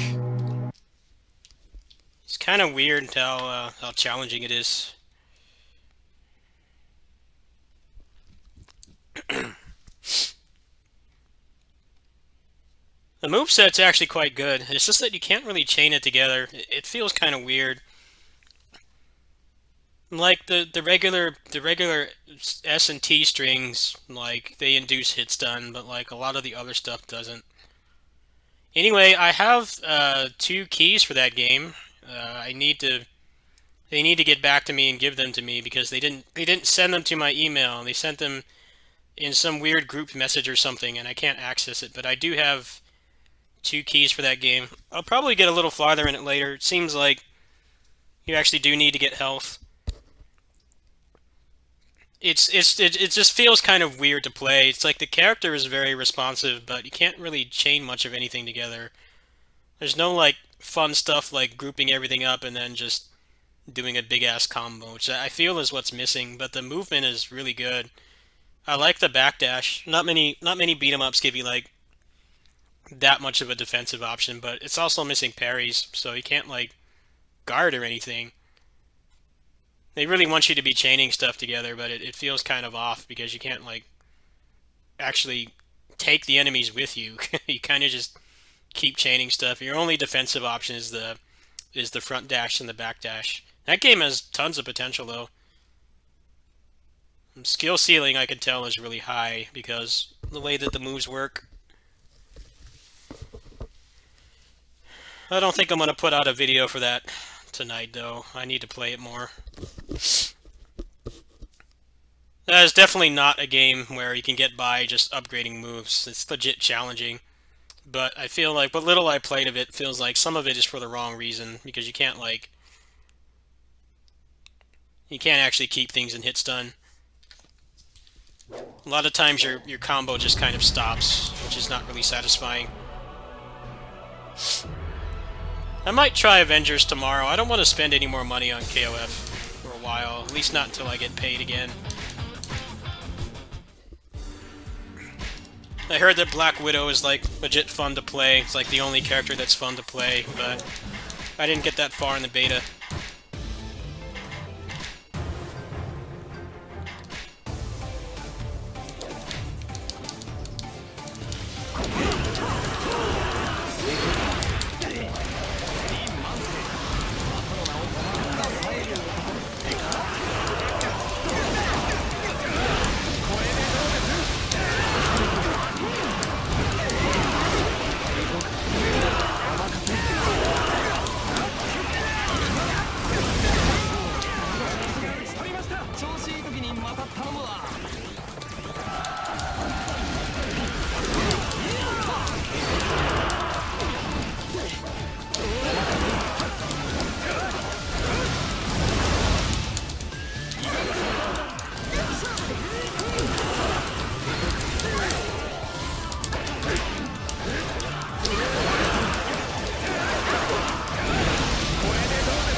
Yeah, I already spent a bunch on KOF. I don't want to spend any more money on that game right now. Besides just small stuff like the skip tickets, those are like $5. But like anything else, I don't want to do any more large microtransactions for a while.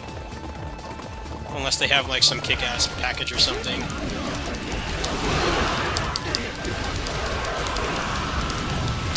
I might try it, we'll see.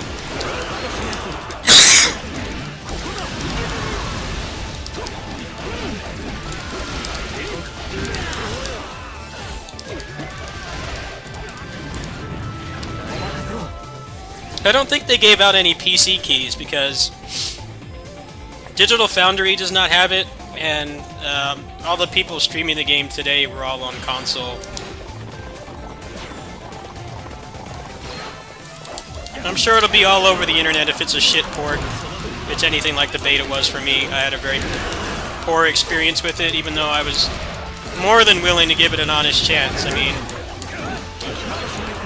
a character action looter sounds like the perfect kind of game for me, but it needs to be executed well. But with all the frame rate problems and the crashes and stuff, I was just like, you know what? I'm not gonna put up with this. Not right now, anyway.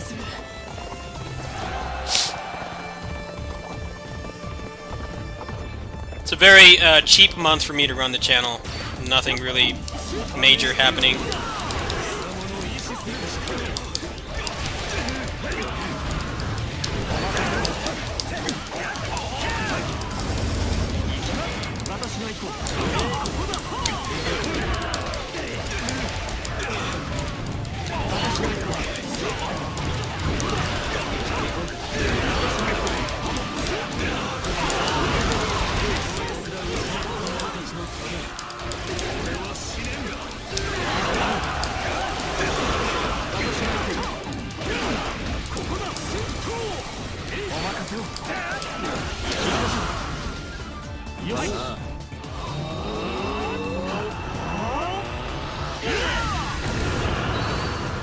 助けが必要かな。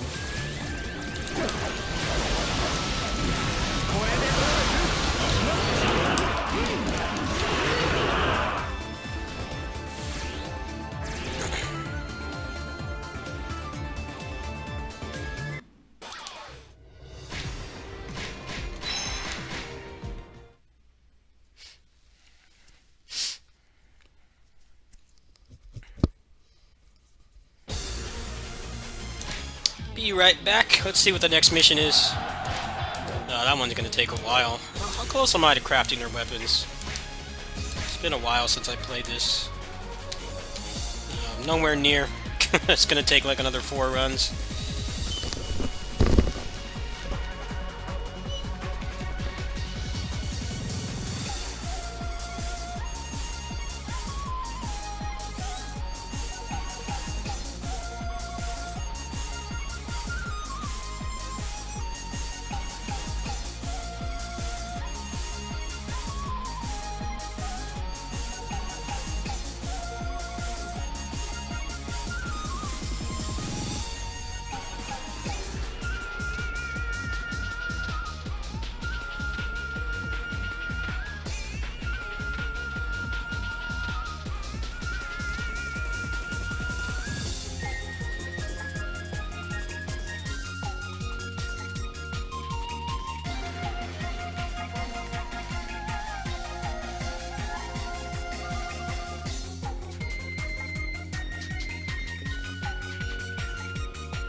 I'll believe it when I see it, Lightside.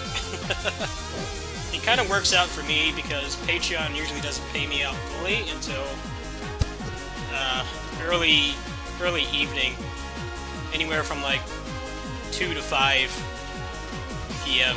So by the time that I get paid, if it's a shit port, it'll be all over the internet, and there'll be like, they'll get review bombed. The word will get out quite quick if it hasn't improved. Because people with like computers double the power of mine were having problems with it. I mean, obviously that's not acceptable. People with like i9s and RTX 2080 Ti's were having problems with it. So if I hear that, then I would not do it. But if I hear that it actually has improved, then sure. I've already spent enough on KOF. I want to have something else to play besides that game. I've been kind of gravitating towards that game, and there just hasn't been anything else interesting going on.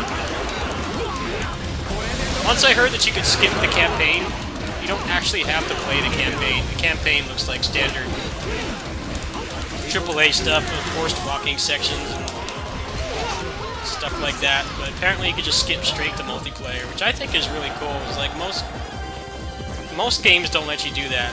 I know one of the common complaints about the new Monster Hunter is that you have to play through the campaign and you can't skip any of the cutscenes. Playing with your friends and actually maintaining progress is like this massive ordeal for some reason. I don't know why the game is designed like that, so despite how that Avengers game turns out, I think it's cool that they just let you just, like, hey, if you don't want to play the campaign, you don't have to. I mean, at the end of the day, with them saying they're going to support that game for years or some shit, which I don't believe for a second. At the end of the day, the campaign is probably going to be like 2% of your total playtime. It's cool that they're going to let you just bypass all that. That was kind of what got me interested in playing it. I feel like if I had to sit through that campaign, I probably would have been very good. Props to them, regardless of how the game turns out. That's pretty progressive for a modern game. I realize some people just want to beat shit up with their friends. They don't care about the story.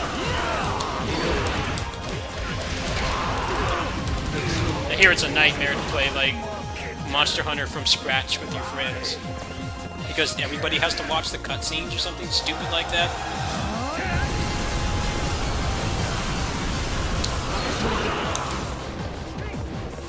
Like, why are the cutscenes so important? Does anybody play Monster Hunter for the story?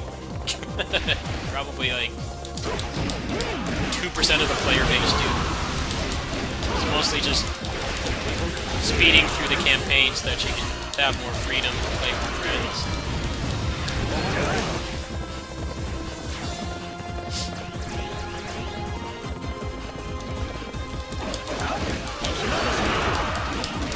I also might get a review key tomorrow. I did apply for a key. From what I've seen, nobody has a review key for the PC version because Digital Foundry put up a video, I think like yesterday, and they were still just talking about the beta. It's like if a big channel like that doesn't have the key, then I don't think anybody does.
I haven't heard anything about the gear either. I don't know if the gear is going to be interesting or just generic, just 5% more damage stuff, because that is a big part of it too. If you want people to be playing the game for a long time, you need to have actually interesting gear.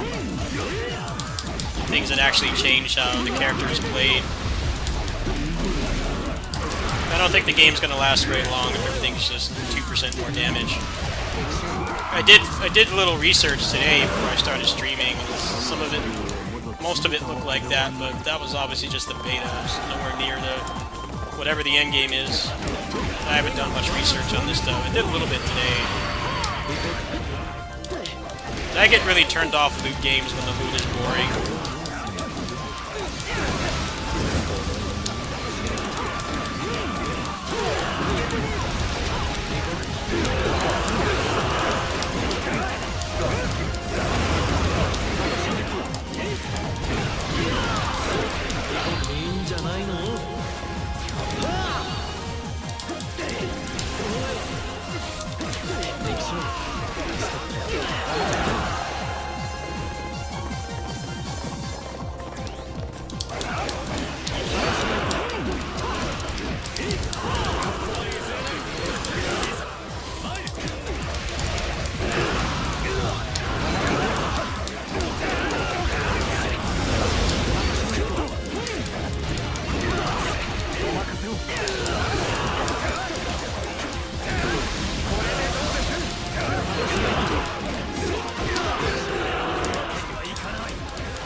I mean, I have put like 1,000 hours into PSO2, and that game just... The loot in that game it's a mixed bag. Because the only thing that's really interesting about the loot in PSO2 is the potentials. And a lot of them are just more damage. There are some that actually change the way you play the game, but due to how the game is designed, where everybody is a glass cannon, there's not like an MMO trinity or anything. Generally, people just run the stuff that makes you do more damage. But it would be cool if they had like actual game-changing stuff. DFO has had that for a long time, but it was always useless because it was the Chronicle gear, and those were power creep like 10 years ago. A lot of those are really fun to use because they actually change the moveset in varying ways. But all the most of the endgame gear in DFO is all just doing more damage, which is kind of why I lost most of my interest. Because that game just stopped being a beat 'em up. It looks like one, but it isn't anymore. Kind of hard to be a beat 'em up when everything just has MMO mechanics, like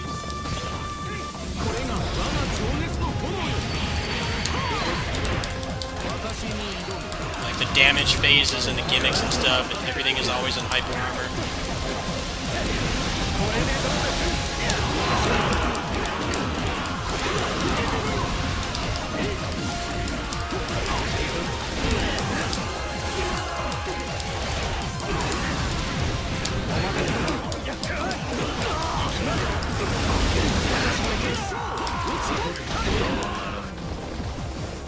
Josh is Ultimate a big improvement.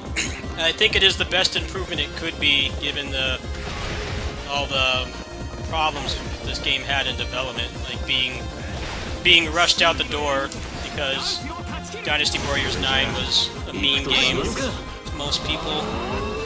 It didn't launch in the best state. I think it became a pretty decent game by the time they stopped supporting it, but that was not enough for most people, obviously. No, they rushed this game out.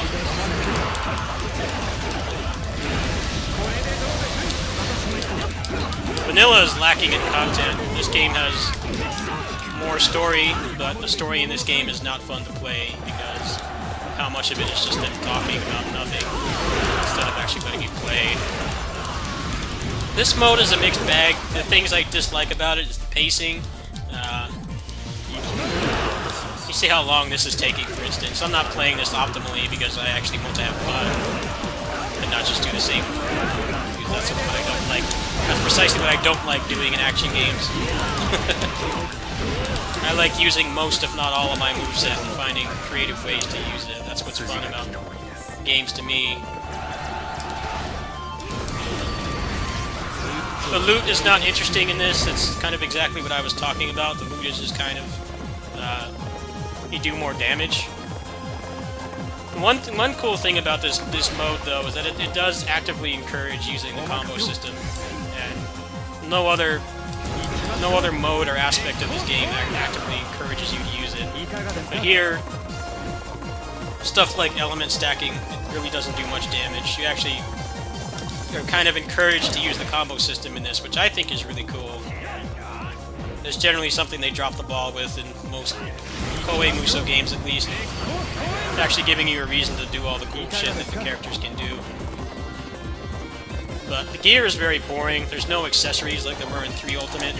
It's all just getting more powerful weapons. That's what kind of feels flat about it. It's definitely fun to play. The story mode in this game is just horrendous. It's really bad. You spend more time waiting for them to shut up than actually playing. And then you get one-shot by the monsters. And have to sit through all that shit again. I like that they added a mode where I can just fight and just enjoy the mechanics. That's always the best part of any combat-focused game, when they just let you go wild and just tear shit up and not have to worry about story or puzzles or anything. But this mode definitely could have used a lot more polish, more interesting things to grind for, less slow pacing. Well, everything carries over. Everything carries over. You keep all your stuff.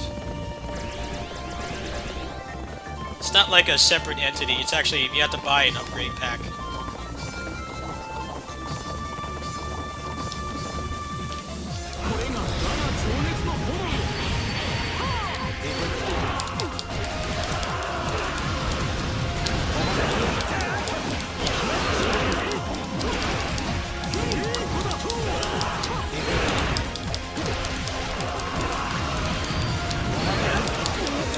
They brought in a new director to do this expansion, and I can tell the guy is at least partially aware of what was bad about the original game, just having nothing to do with the story, and the story being no fun to play. But there are obviously time constraints and budget constraints. I don't have any inside information or anything, but it's painfully obvious, like how thrown together this mode is. And the only reason it's fun is because this game has just has such fun, fluid, and fast-paced combat, and you can do lots of crazy shit if you put in the time and effort, and you have the creativity to do so. But the mode itself leaves a lot to be desired. There's not a whole lot of a real reason to play it, besides just if you really like the combat. Which I do. This is one of my favorite combat systems. It's a very fun game to just turn on and play for like half an hour. Let's do a couple maps, do some combos, turn it off. Hello, Grow.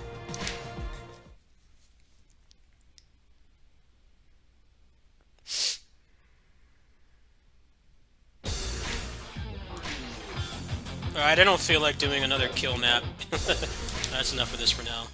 That's precisely the problem with infinite mode. Sometimes it just gives you objectives that take like 20 minutes and it just gets really boring, especially when you have to keep doing it countless times. It starts to really wear you down. I would have liked if they did like one more patch where they like greatly increase the pacing. Cut out all the stuff, like keep the maps like 10 minutes long.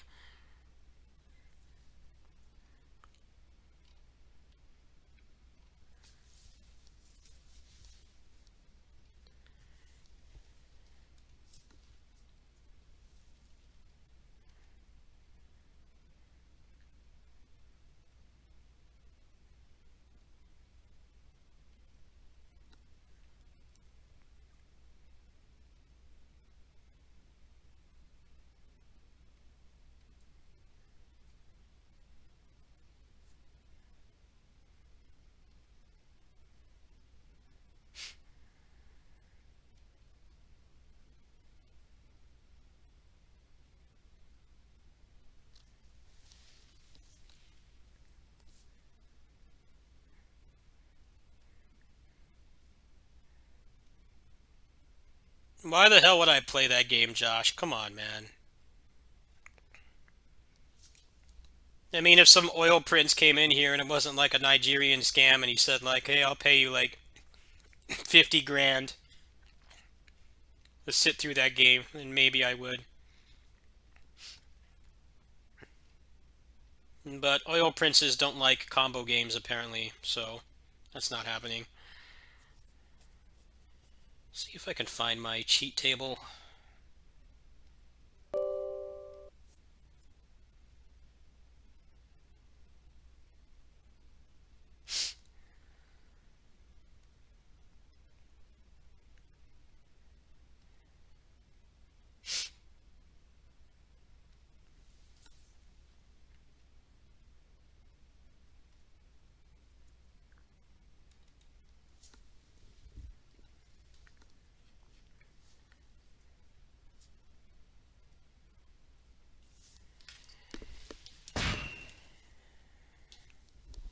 Ah, fuck that, man. I would need cold hard cash to play that shit.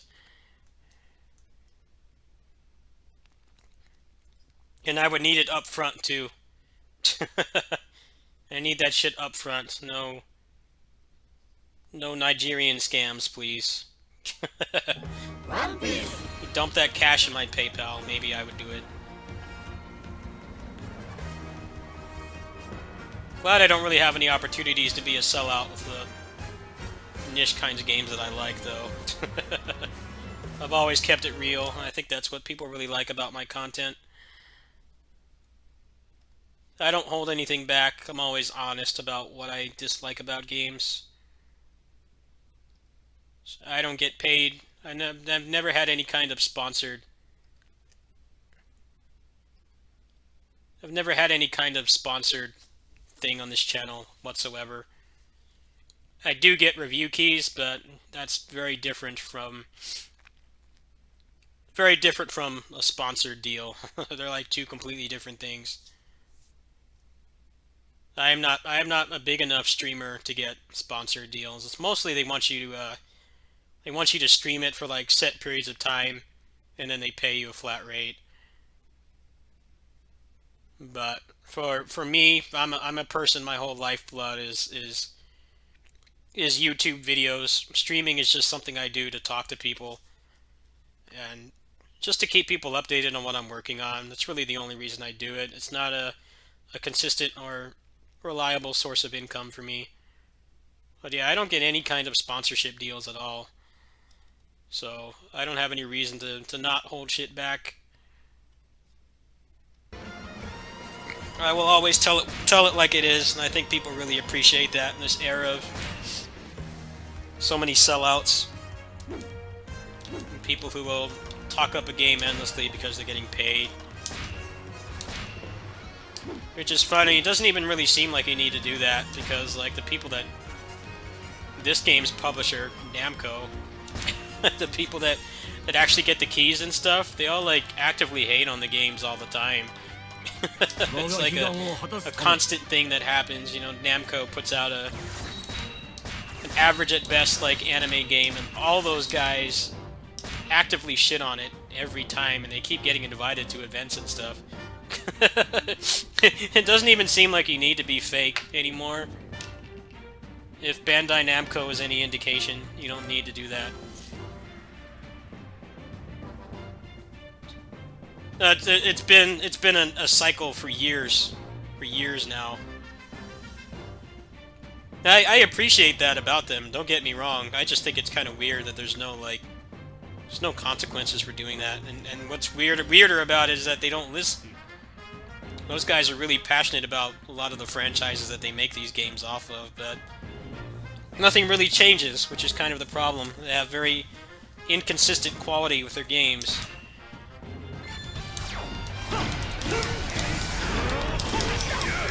I don't think they mean any malice by it. It's just they want the games to be better, which is a good thing.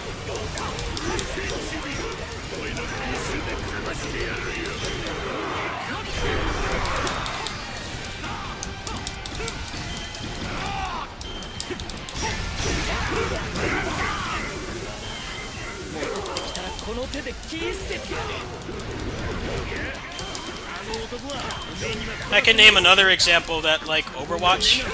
One of those Overwatch streamers that played Hunter Arena Legends. You may remember I played that game like 2 months ago on the channel, and it's like unplayable because there's no players. He was ragging on it the whole time.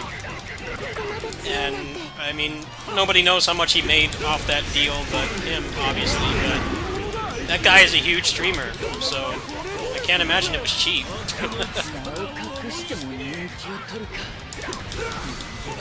Buying time on a big streamer's channel like that is massively expensive.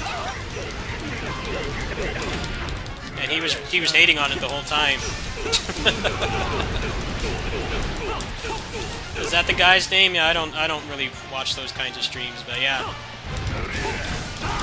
Doesn't seem like you need to be a fake influencer anymore. You can actually say what you actually feel. It doesn't seem like there's much repercussions for it.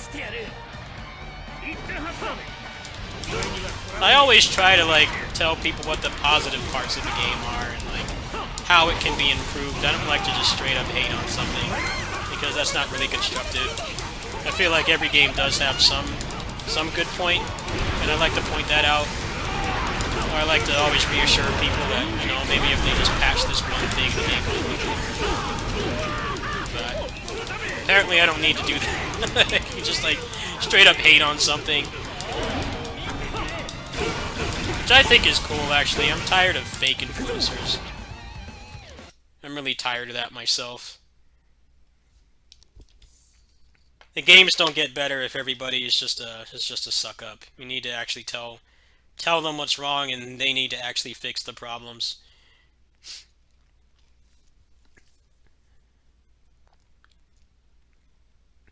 Yes, gamers can be entitled, but there are a lot of really stupid things wrong with these games that get pointed out, and sometimes they don't get fixed. And then they wonder why the games get bad reviews, and it's like, well, you had people actually being honest about what's wrong, and you're not addressing the problems, and what do you expect?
Yeah, I'm someone that has KOF 12, Leona at Awakening 4.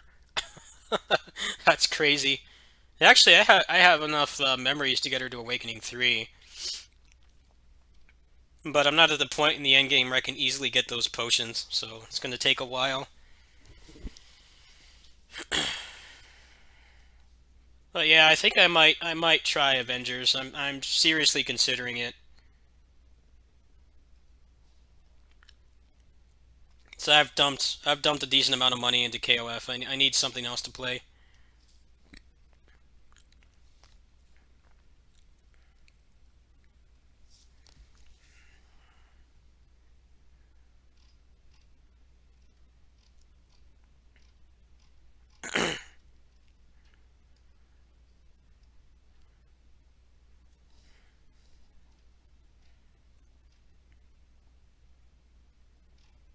What are the requirements they have for this? A 1060?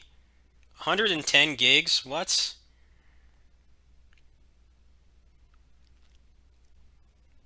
So they want an i7 or a Ryzen 5, 16 gigs RAM.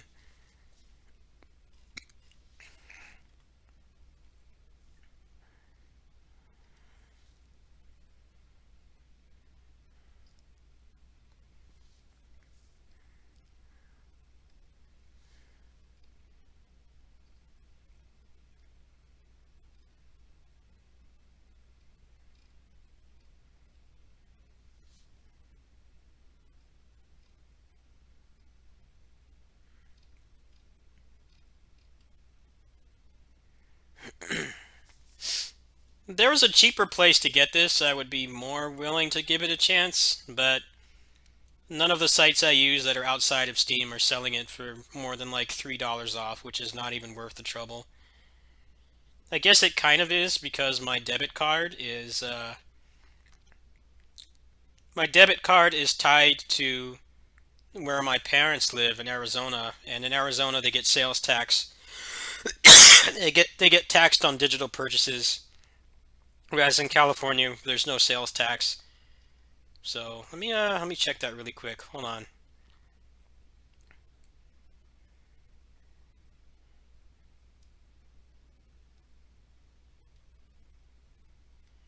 See if any of the sites have it for cheaper.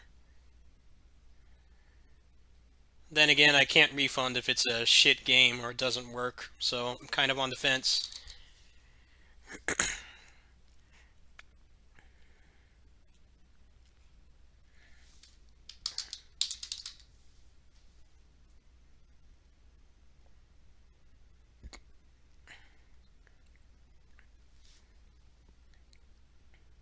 Yeah, they're all selling it for like base price, which is weird.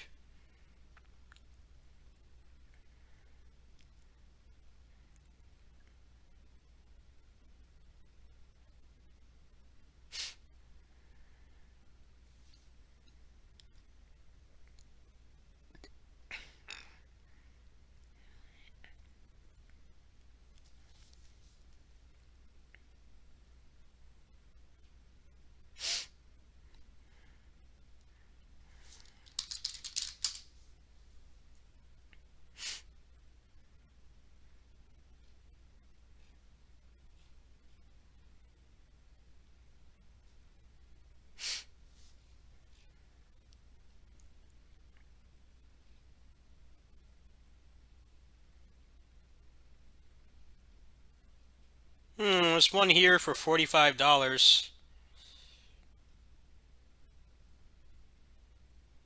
Oh, but the guy sends it in one day. Fuck that. That's a scam.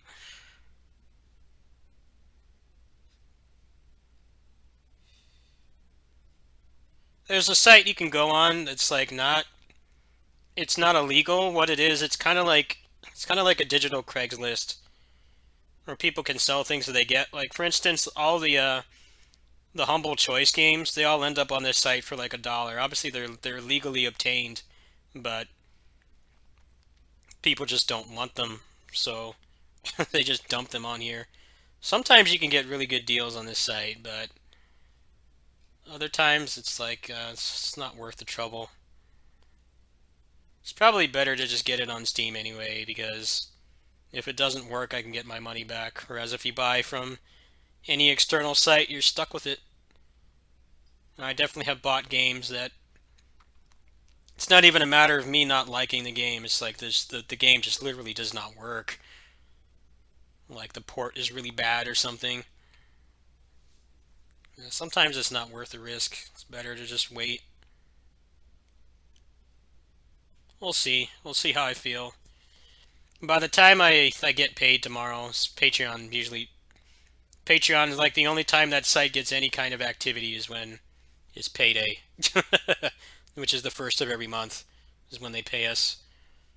It takes forever to get anything done. The site normally like slows down and stuff. I'm trying to find another site to get consistent funding for the channel, but I need to do some research. Luckily, I only have like 8 people backing me, so it's not like it would be a big deal. I can see why a lot of people stay on there because it's like their livelihood is on there. They're making like thousands of dollars or whatever, but I luckily am not in that position. So I have to look and see what other site would be good. I might just move somewhere else. It gets really tiresome when it's payday, which is going to be tomorrow, and like you can't use the site, and they take like 12 hours to pay out. Like sometimes I have bills to pay. Sometimes I have bills to pay, or I need to buy groceries or something, and I'm just kind of like just locked down at home. I know there's some good alternatives that have come up lately. I just need to look at the legitimacy of them.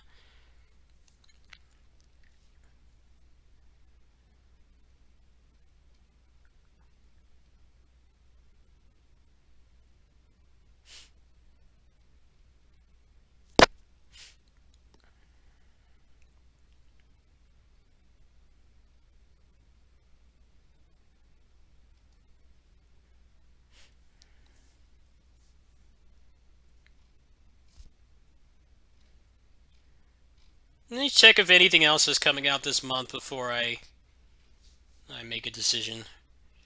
I don't think there's much else. It was kind of a slow month for games, at least for the kind of stuff I'm interested in.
Sausage Fest? What the hell?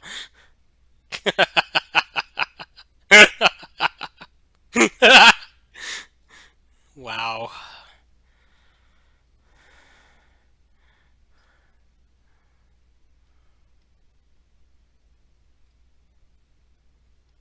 I will give that game some credit though. It got straight to gameplay. It didn't waste your time with cutscenes or CG.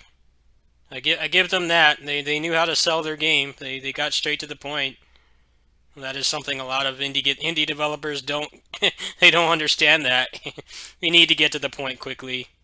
You don't have the you don't have the privilege of being like a long established franchise. So, the people can get excited for like just a logo or like a CG trailer with like big stuff, but like with an indie game, you need to get to the point like yesterday. You have like literally 5 seconds. A lot of people have said that. There's been like studies on it, like on like how Steam functions. Like you have like 5 seconds to gain somebody's attention, and it's very rare that people will stick around past that.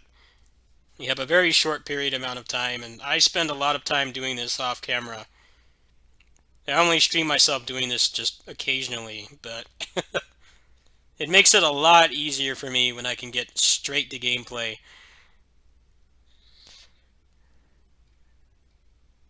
Sometimes some of these trailers, it's like there's only gameplay in like the last 20 seconds. Yeah, it's looking like nothing's really coming out this month. I think I might give Avengers a chance. I'm thinking about it. If the port was legitimately not improved by the time that Patreon pays me anyway, I'll know. So it'll be all over the internet. They'll get review bombed with like poorly written chat speak English. This game sucks and like every word is like misspelled, or it'll be like the random articulate review. It's like I have like a $10,000 computer and the game runs at like 20 FPS and gave me a blue screen. Generally, that information will come out pretty quickly. It's not something I would buy blindly. I definitely would wait and see if the port was improved, because I was willing to give the game a chance, but I had a really bad experience with that beta. Apparently there were drivers out for it. I didn't update my drivers. I'm not sure how much of a difference that would have made though.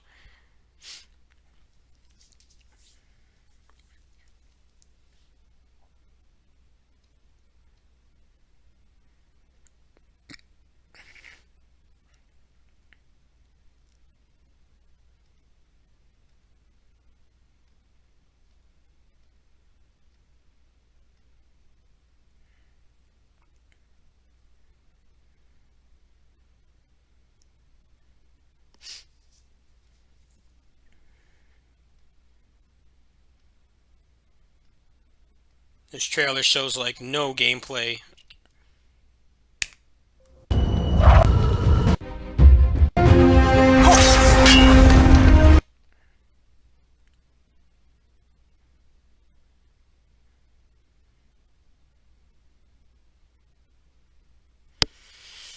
How's the PS4 performance been? A lot of people were reporting like sub 30 FPS frame rates, but I watched some streams earlier today. It looks like they got it pretty stable. All the people streaming it right now are on console because PC always gets sloppy seconds. every big game that comes out, PC always gets it last. It gets really annoying sometimes. I don't particularly care about midnight releases, but at the same time, because I'm on the West Coast, I'm in California, a midnight release for me is like 9 p.m. So I can still play it for a decent amount of time before I go to bed. It's just the principle that bothers me is how a lot of those big games, we always get it last, and the console gets it first. I don't particularly care about midnight releases, even when I was younger. You know, but I'd only stay up until like 2 or 3 in the morning playing, so it's like by that point, it doesn't really matter. It's kind of like just getting up in the morning and picking up the game at like 9 or 10 is like the same thing. And then you're not only do you have the full day to play, if you have the schedule, you have the free time, you're actually well rested too. But I do get really annoyed when PC gets the games like a day later or something. That just pisses me off. Yeah, East 9 is like several months, isn't it? I'm not playing that game on PS4. I definitely will wait for PC. So I know for a fact that game has performance problems on console.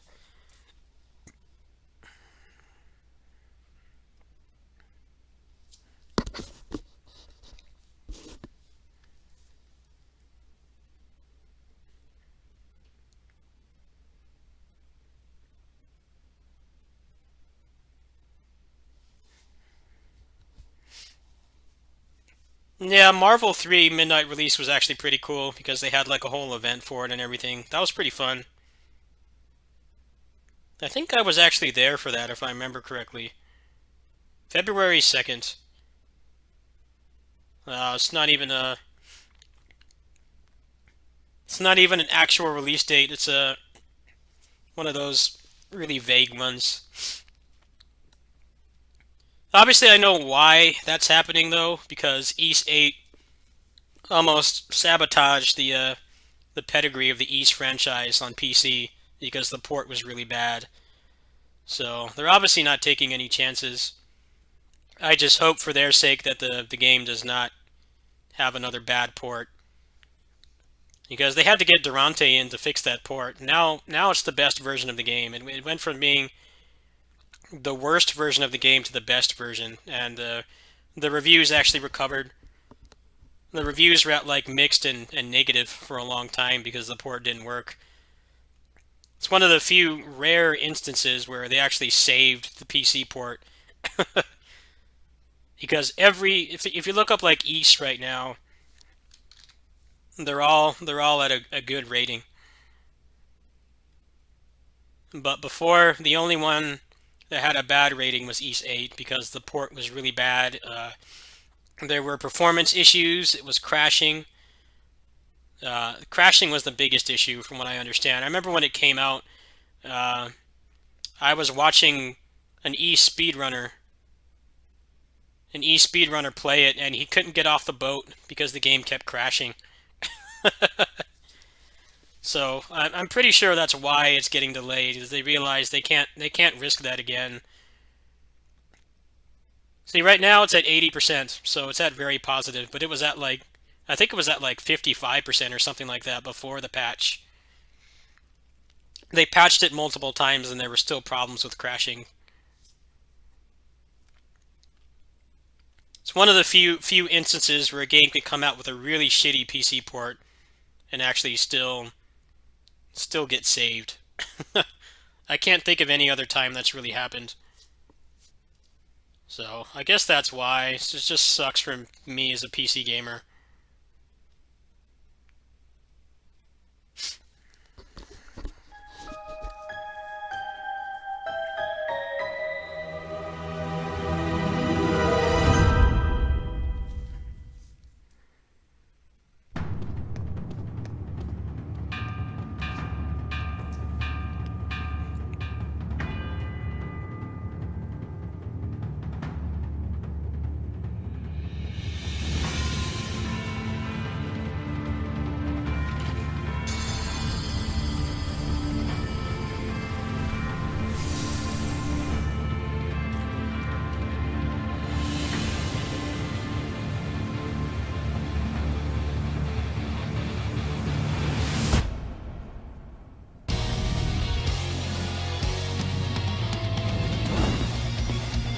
There's that trademark badass East music.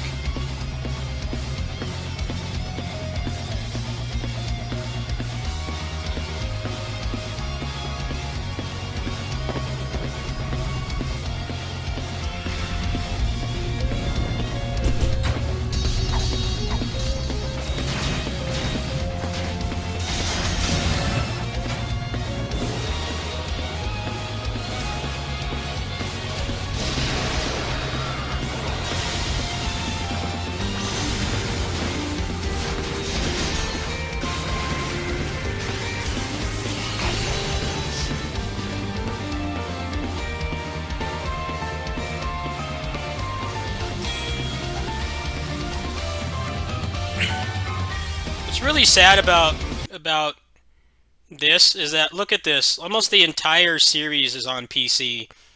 So the games are actually preserved for future generations, and they're not bound to consoles where they have to keep putting out the same game every 5 years. And then you look at Tales. Tales has like 4 games, 4 out of like, I think like 15 mothership titles. So they have like less than a third of them on here. Tales is like, out of all the like ancient JRPG series, Tales is like the worst one to try to get into as a new player. You have very little access to them outside of old consoles. And some of the ports on like half of the ports on Steam are not even good. Like the Symphonia port is locked at 30 FPS, and so is the Zestiria one. The Zestiria one, you can uncap the frame rate with the fan patch, but they aren't even like the best versions of the game. Namco really needs to step it up and let people play those games.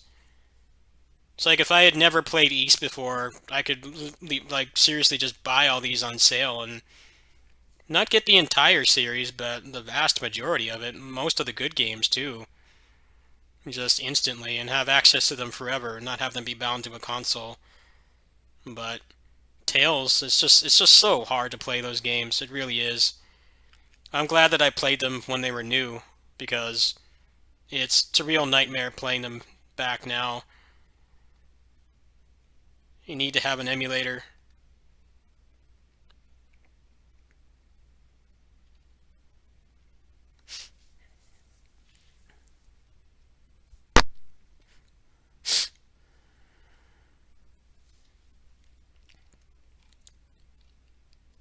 It's like Ys and Final Fantasy are like the two easiest like ancient JRPG series from the 80s that you can actively play them from beginning to end for the most part on PC. Like Dragon Quest is like, it's a little bit better than Tales, but not much. A lot of the games are still not available on PC. But at least a couple of them are. The latest version is, the latest one, the 11. But a lot of the ones in the middle you can't play on PC. But then Tales is by far the worst. Final Fantasy would be at the top, and then like East would be a close second. Like you can actually play through the whole series. You could spend like a month doing it or whatever, just buy them all. But like Tales, you're shit out of luck. They're all on old consoles. A lot of them are not even available in English.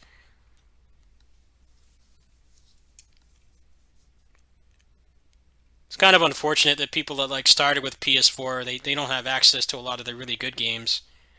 They can't play Destiny Remake, they can't play Xelia 2. The best game they have access to is probably the Vesperia, and then like Berseria, but then like the Zestiria is a shit game. Zestiria is Kusage.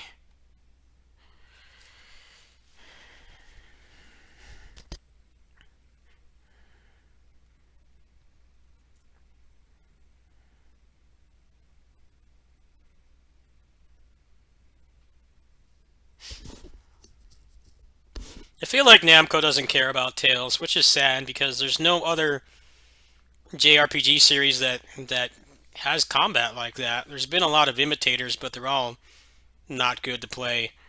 I wish there was a competitor so that they would have more motivation to actually do better. They're kind of like the Call of Duty of like real-time JRPGs, which like they're at the top Obviously, they're at the top of a niche, but nobody else can come close. So there's no motivation to do better. You know, they can shit out a Call of Duty game every year, and they can be terrible games, but people will still buy them because everything else is still objectively worse in most ways. But like with Tales, there's no competition. Nobody really tries anymore. A lot of the stuff coming out is still turn-based, which is fine. It doesn't interest me, but no one really tries to eat Tales as lunch. And I would love there to be a competitor to Tales. Past few Tales games have had a lot of things that really don't make sense. A lot of the new mechanics and stuff they've added just don't work. Like, why the hell in this game is there all this gear and stuff, and you can't carry any of it over? The gear system in this is one of the worst I've ever experienced. It's like the only thing you get off it is the passive from maxing it out. But like by the time you max one out, you have like 3 more, and you have to keep rotating through them. And you can't carry them over. Like they have like ultimate weapons in the game, and the only purpose they serve is to get the bonus off them. You can't carry them over. I don't know why they made the gear system that way, and they did that twice in a row. Because the last one, Zestiria was the same way too. You had all that horrible RNG to get the gear, and then you couldn't even fucking carry it over. It's like, why? If you want people to sit there and fight through like 10 layers of RNG, you better let them carry it over. Otherwise, they're wasting their time. I don't know. I feel like they try to change things, and it's like they don't do it in a good way. I don't have high hopes for Arise, honestly, but they also haven't really shown anything of it. They've shown no gameplay. The trailers have all been cutscenes. The last trailer was like over a year ago, I think. And then they like said that it wasn't coming out this year due to COVID. I'm like, it wasn't coming out this year anyway. Unless they were literally just gonna drop it on Steam or something in PSN with no marketing. I feel like that game is in development hell. I think because they announced that game way before the pandemic hit. Normally in like the Tales cycle of like development to like release, we would have had a lot of information about the mechanics right now. They would have revealed all the party members. And like a lot of the non-combat progression would have been vastly detailed by now. They did that with Berseria, the last game. But there's been nothing. I feel like maybe they don't know what to do with it or something. Doesn't seem like it's going to be LMBS. I hope it's not Art Tree. I really hope it's not Art Tree, but if it is Art Tree, then I guess that won't be too bad. Berseria is definitely the best out of the Art Tree games, because you actually have some agency over where the moves are, and then you get the Art Sphere that lets you cast for them whenever you want. But I honestly just want the LMBS back. I feel like all the experimentation they've done has not really worked. They need to make another good LMBS game. There hasn't been a good LMBS game for like 6 years. Last good one was Hearts R, and that's a portable game. We'll see though. I just can't get as hyped for Tales games as I used to. So they make too many questionable decisions.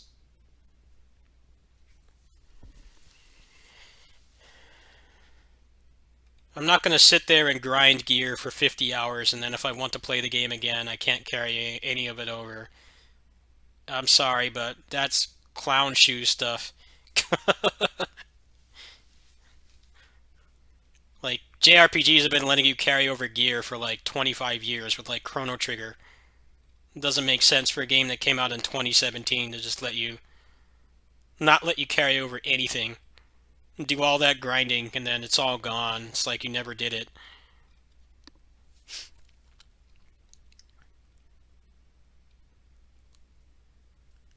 I'll be right back.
Yeah, they officially announced that, which is nice.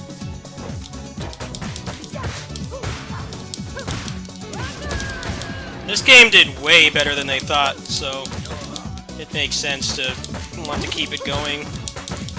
Especially since this game was only made by a few people.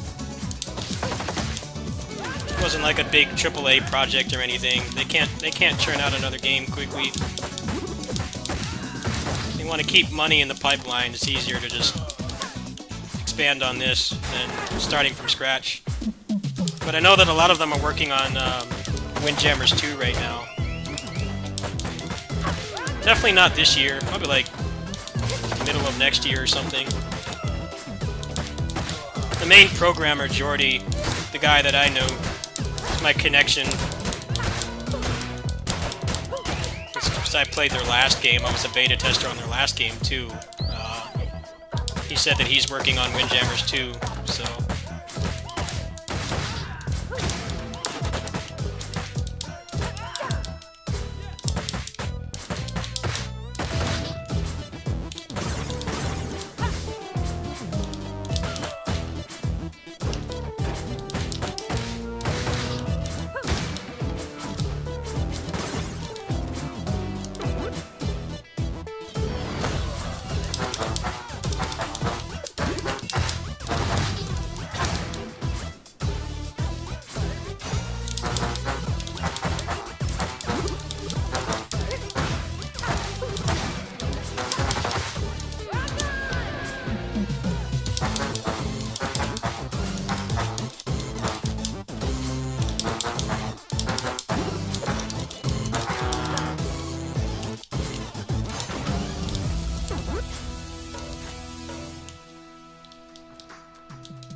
Yeah, I'm playing on the patch right now because I'm a beta tester. But yeah, it's taken months. I get tired of getting comments about it. Like, I don't know, I didn't make the damn game.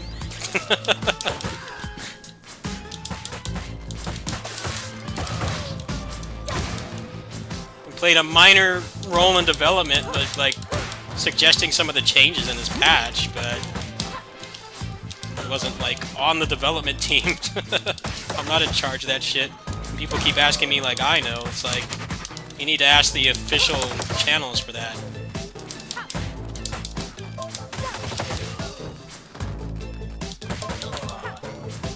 Most of the changes I suggested made it in, which is cool because Jordy actually knows me from their last game. I still get comments on that video like 2 months later, people asking for it.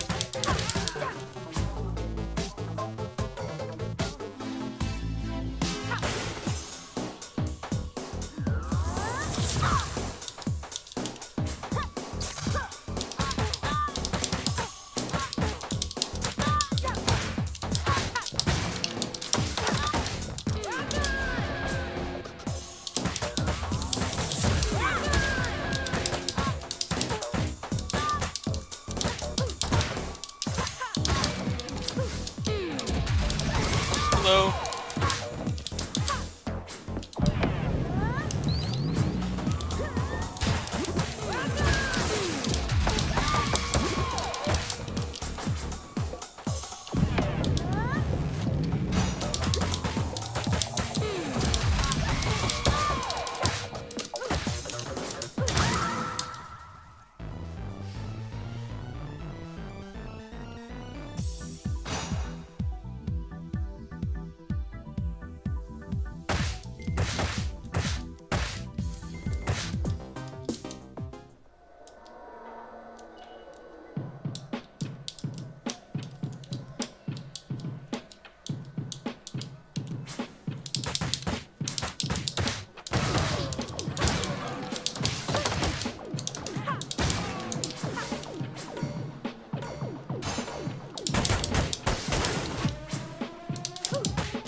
You can already find detailed change logs for the patch.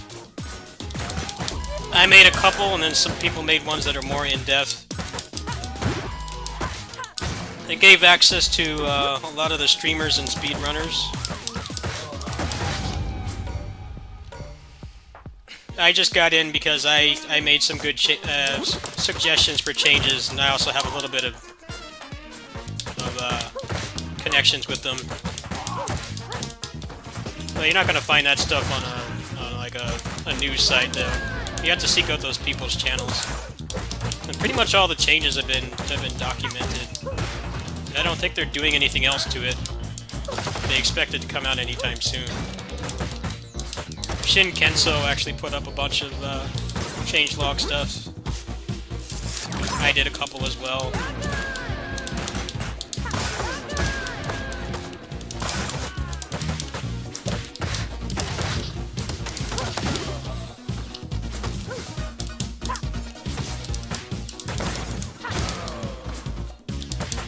It's not even a secret at this point, because it was a secret for like the first month.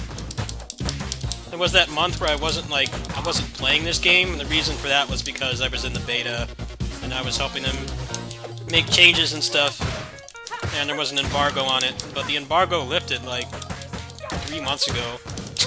So, all that information is readily available, you just have to look for it. So none of the people that got into the beta are like big influencers, obviously. It's like people around my size or smaller.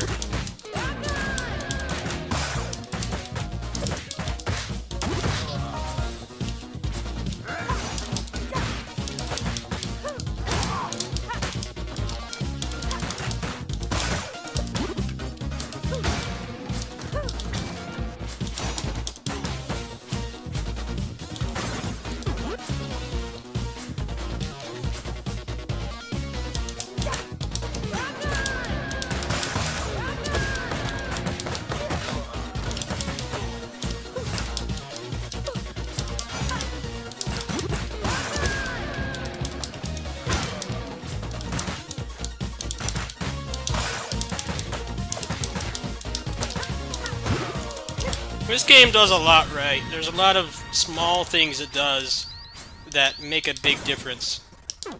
But I definitely agree with all the haters that say that the game needs better defensive options and running and dashing. That's what I don't like about this game. But a lot of other things it does are really intelligently designed. Like enemies not being able to like go off into the Nether Realm or like the Shadow Realm or whatever. That's something that's been plaguing beat-em-ups for like decades. You can't do that in this game. There's a hard boundary that the game generates. Every time you go into a new room, it generates a wall at the end, which is really good design. That's something I've always hated about beat-em-ups. When they just chill over in the Shadow Realm and you can't hit them.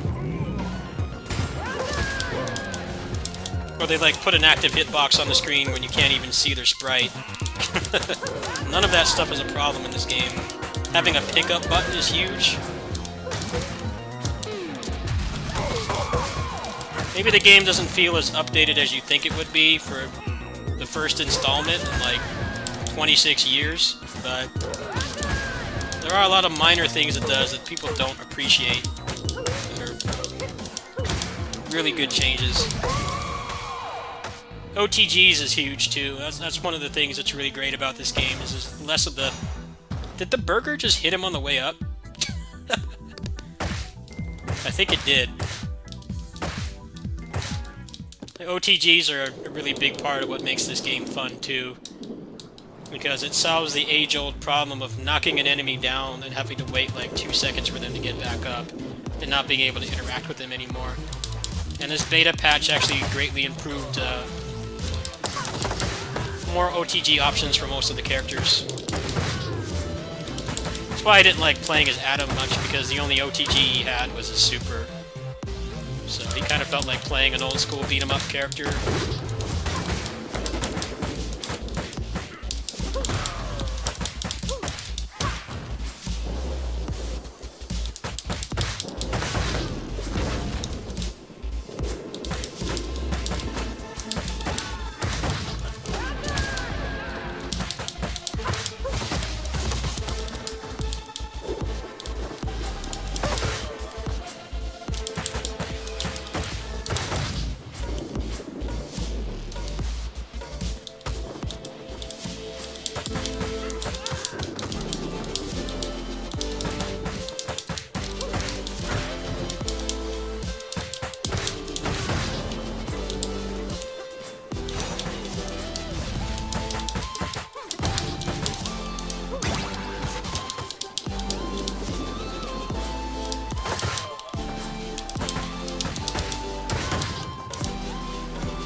I think it's time for me to go to bed.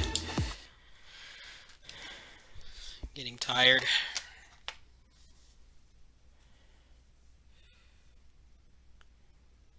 I'm also getting quite hungry too. I need to down some kind of snack before I go to bed, otherwise my acid's gonna act up. So I'm starting to become an old man. Have acid reflux is a problem I deal with. That's why you hear me coughing so much. I'm not sick, I just have acid. A lot of it comes from my clinical anxiety too. When you have clinical anxiety, your stomach gets messed up. So I need to eat. Probably just down some raisins or some chips or something, and that'll calm my stomach. In terms of what's going to happen later today, I will not be getting paid from the Patreon. They usually don't pay me fully until like late afternoon, early evening. I'll be looking at what's going on with Avengers. If I see anybody with a rig very similar build to mine, and it's still running like shit, then I probably won't get it. But if I hear that they actually did improve it, I'm willing to give it a shot. Let's put it that way. Whether I stick with it or not, I very well may flush it like I did with Samurai Jack. But I'm interested in giving it a chance. I need something to play besides KOF. I dumped a lot of money into that game this month. I don't want to dump my Patreon check on that game. I'd rather give something else a chance. It's going to be a pretty cheap month to run the channel.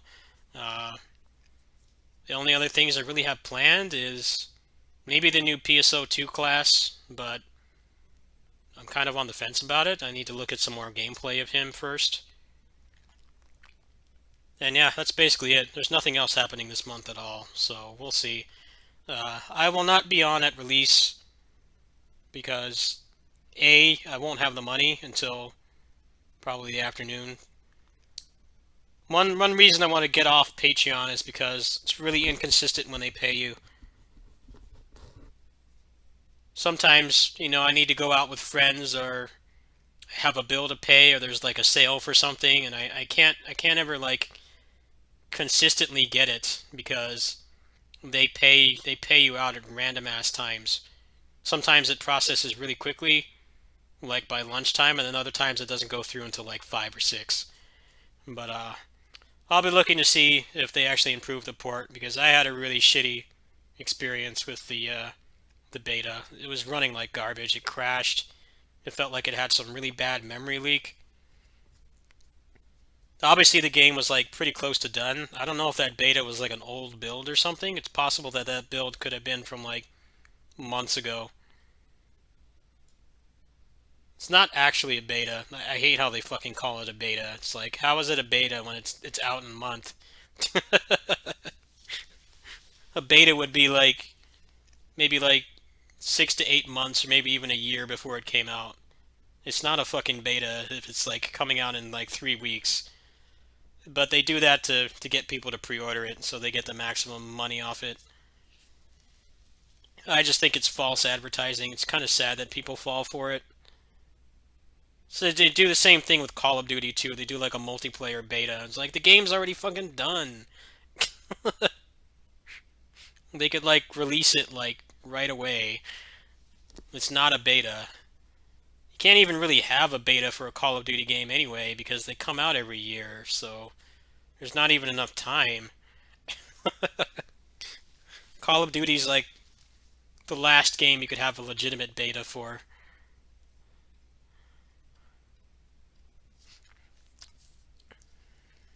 Actually, let me check what I need to do on KOF tomorrow.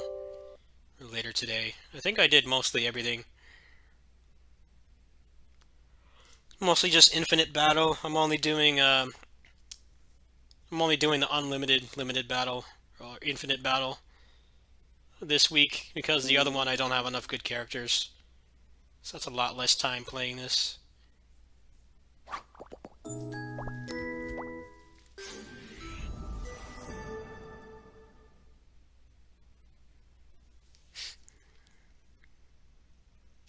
Or I can get a black screen. I love when that happens. Thanks, game.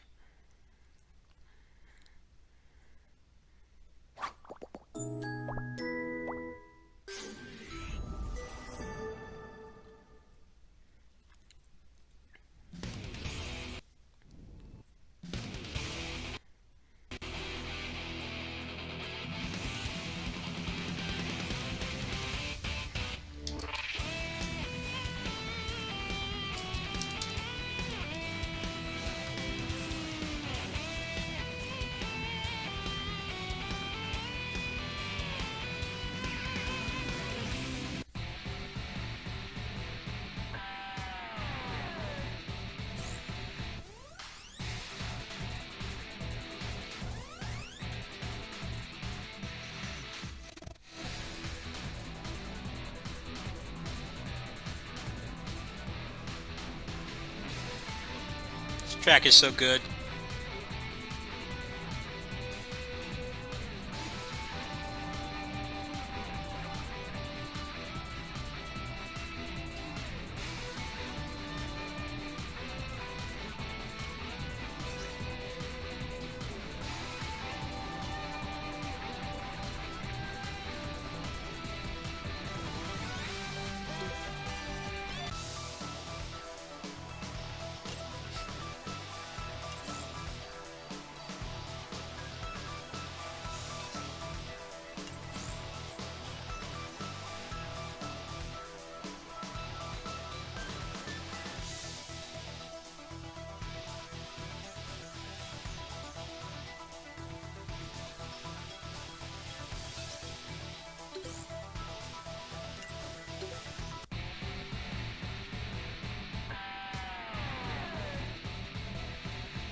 When's the real KOF? When they stop having garbage netcode. お待ちかね So never. 俺様のフィーバー There's your answer. お姉さん When the arcades come back. I've been around with KOF since the beginning, but I'm not playing shit netcode fighting games anymore.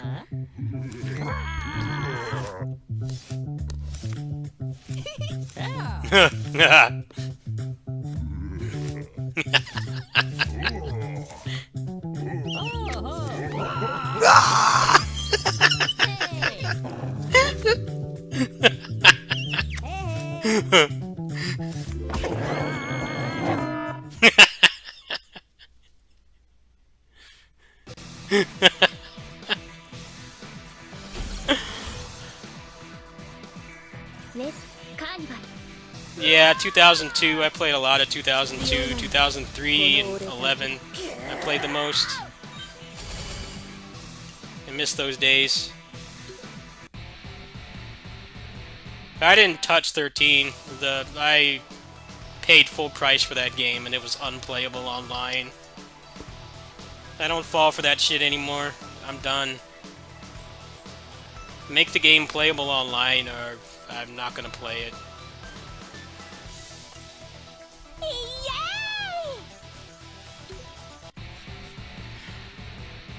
That was the first thing I did when I moved here, actually, because I learned the bus system and I went to the mall to pick up KOF 13.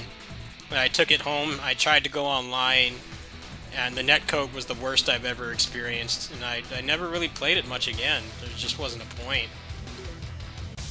And I'm not lucky enough to live in NorCal anymore, where they actually had a pretty active scene for that game. If I still lived there at the time, I'm sure I would have played it more, but down here in Central California, nobody gives a shit about KOF, so the game basically ceased to function. I'm sure I would have been pretty good at it, but I just don't have the patience to play games that I can't play online.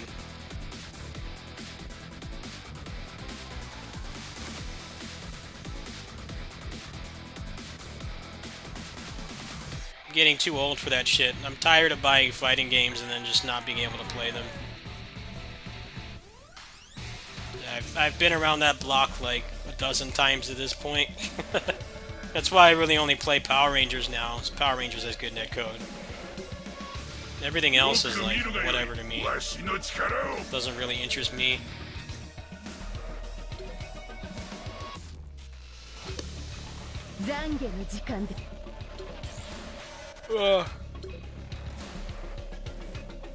Alright folks, I think I'm gonna go to bed. I'll probably be on in the afternoon.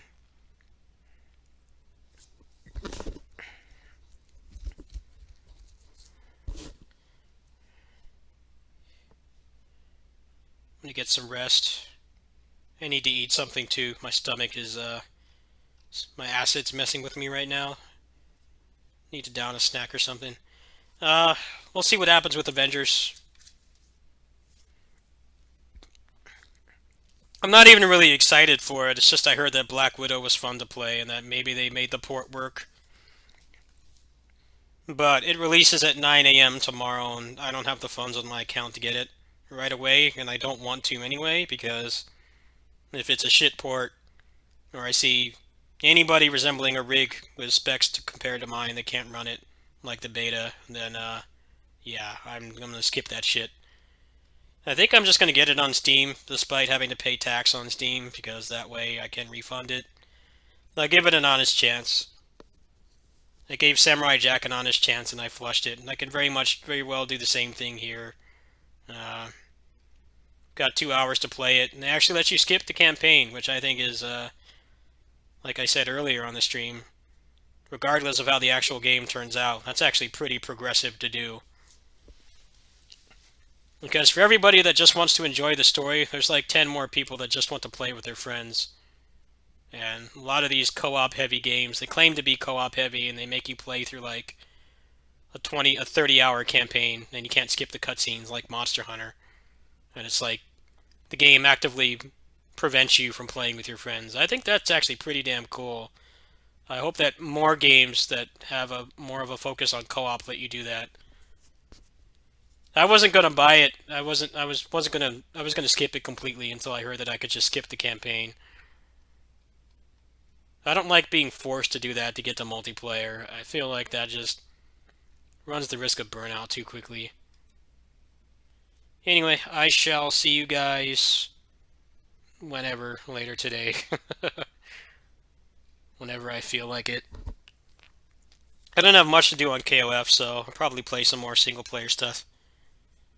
And then I'll check what's going on with Avengers. I trust that maybe they can fix it, but I am sure as hell tired of buying PC ports that suck. I'm tired of that. I have like $1,000 computer. There's really nothing that shouldn't run on my PC at 60 FPS locked. And if it's anything like the beta, I'm out. But time will tell. I'll see you guys in the afternoon most likely.